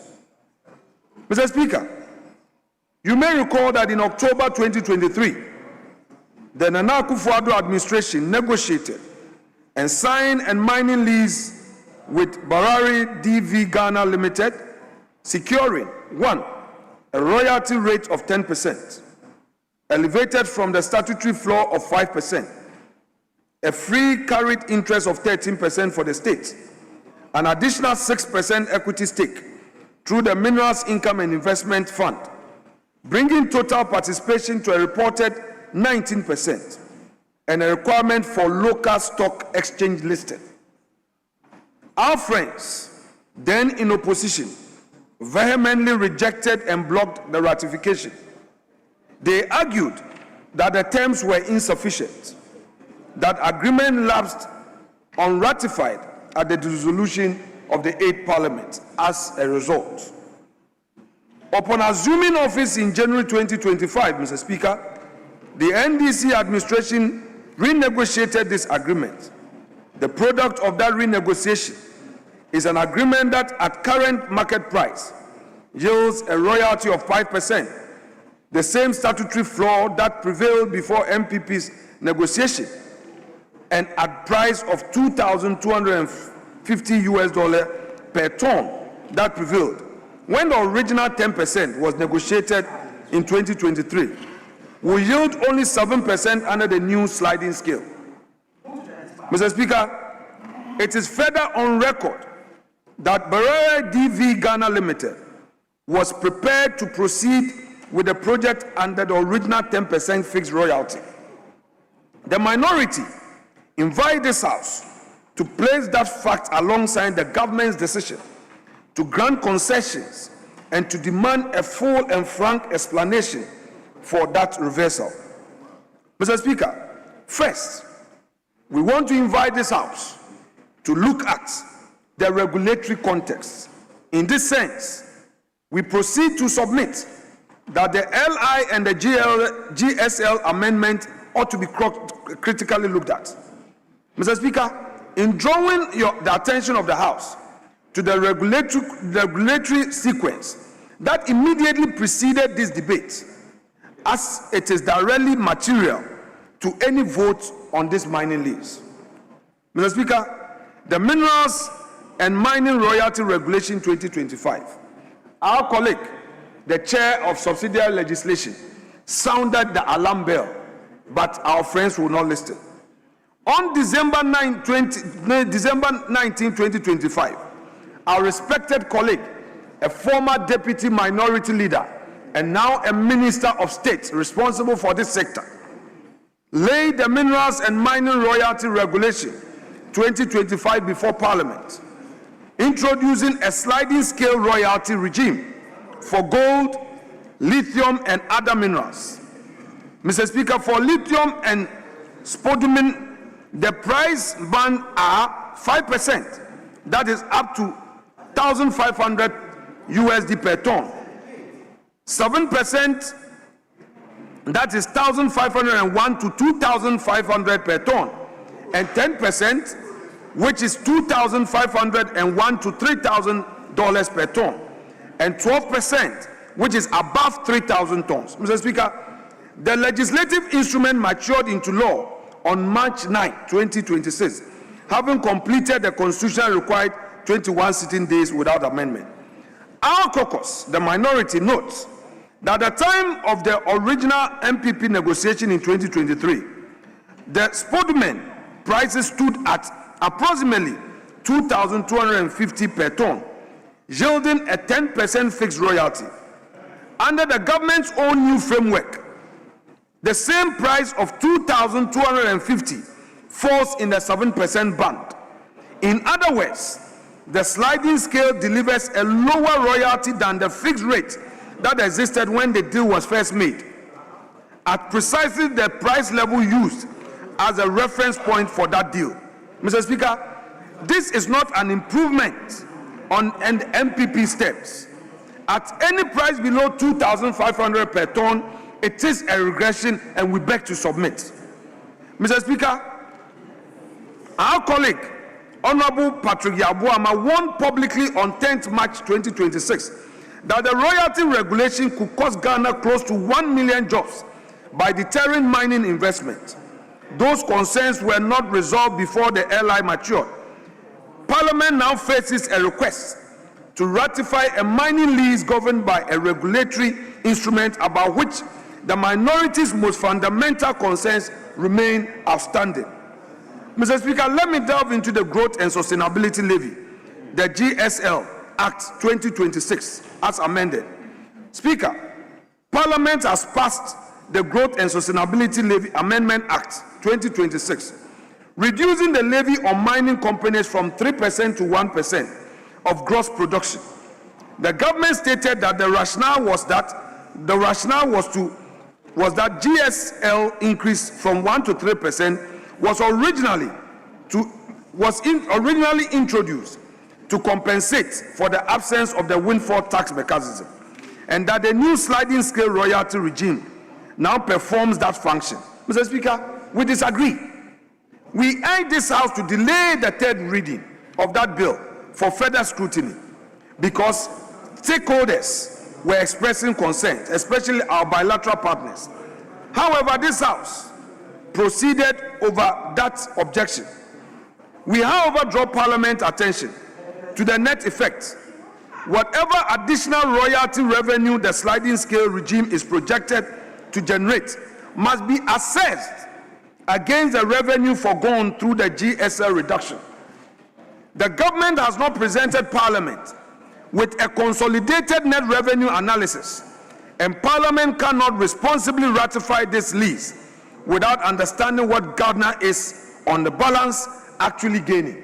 I repeat, we do not know what we are actually gaining, and we are being asked to ratify this. Mr. Speaker, we want to now turn to our concerns as a caucus regarding the revised terms.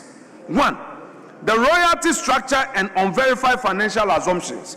Mr. Speaker, it is our contention that government has accepted the Atlantic Lithium's claim that a sharp decline in global lithium prices of approximately 80% from 2022 to 2023 peak renders the project unviable under a 10% fixed royalty, and that its post-tax internal rate of return has collapsed to 13.6%.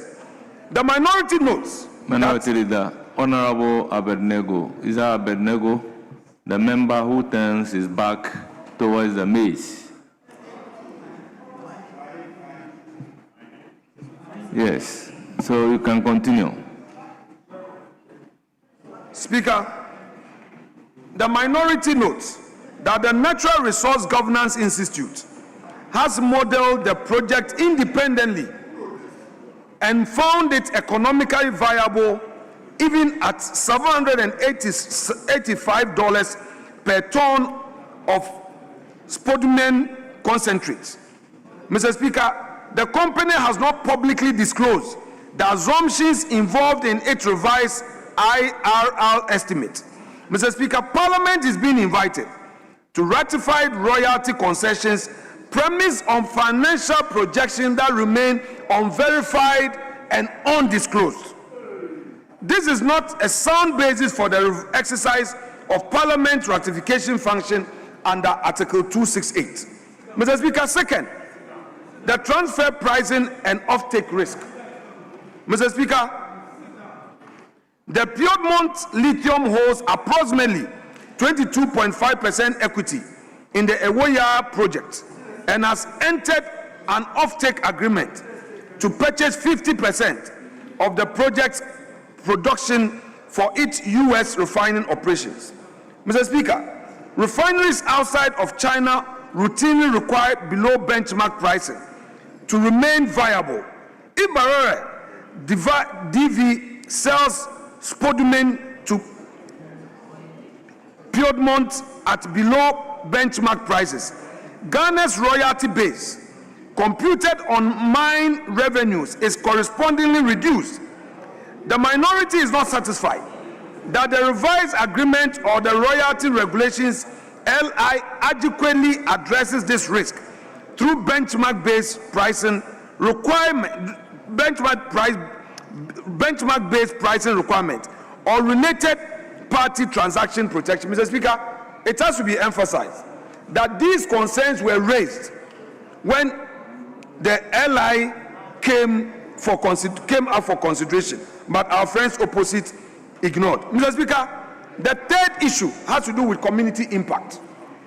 We acknowledge the genuine hardship endured by farming families and communities in the concession area, where a moratorium on farmlands has disrupted livelihood for over 2 years. Communities in Ewoya, Galamsey, now outside of the House, is not indifferent to that reality. However, Mr. Speaker, we beg to submit that the Agency of Community Relief does not justify a structurally weak agreement.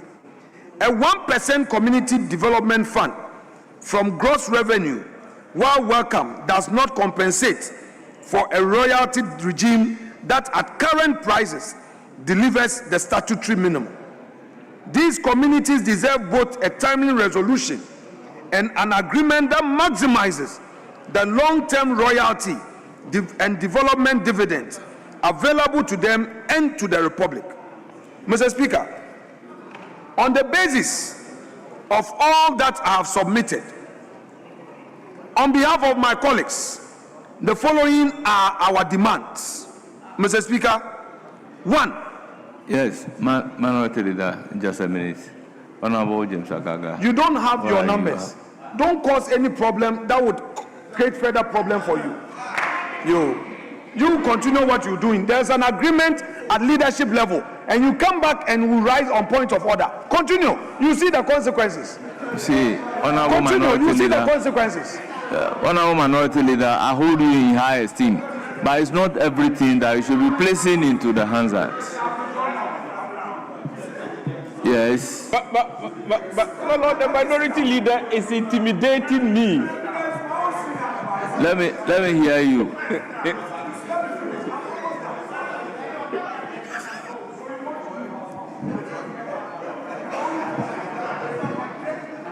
Yes. Speaker, the minority that holds the conscience of society and this democracy hereby submit the following for the consideration of this House. 1, net revenue analysis. Mr. Speaker, we request that the minister table before any vote is taken a consolidated net revenue analysis comparing the projected state revenues and the NPP's original fixed 10% royalty against those under the revised sliding scale regime, net of the GSL reduction from 3 to 1%. Parliament cannot assess the value of this agreement in isolation from its companion legislative changes. I repeat, Parliament cannot assess the value of this agreement in isolation from its companion legislative changes. Second, Mr. Speaker, we demand a full disclosure of financial assumptions. The minority requests that the minister make available the full financial model and revised assumptions submitted by Atlantic Lithium and Barara DV Ghana Limited in support of its request for royalty concessions, including the basis for the claimed IRR of 13.6%. I expect the minister to take note and respond appropriately. Mr. Speaker, third, benchmark pricing protections. We've done a lot of research on this matter. You can't take it for granted. It's not mere policies we're doing. Take note. Mr. Speaker, the minority requests that the minister confirm whether the revised agreement includes benchmark-based pricing requirements for offtake sales to related parties, including Piedmont Lithium. If not, we want to see proposals for such provisions which should be made and submitted before this ratification. Mr. Speaker, fourth, transfer pricing and anti-avoidance.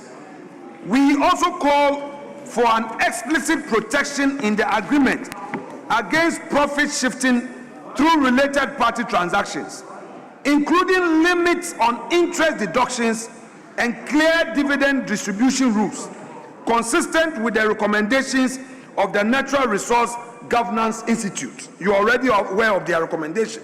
They brought it to you. 5, non-dilution of state equity.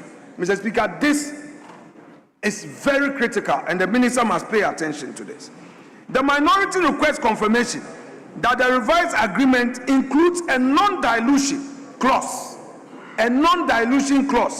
protecting the state equity stake from reduction through future capital costs or corporate restructuring. Mr. Speaker, a lot of times Ghana has suffered under this, where there's a way these investors dilute their shares under restructuring in one way or the other.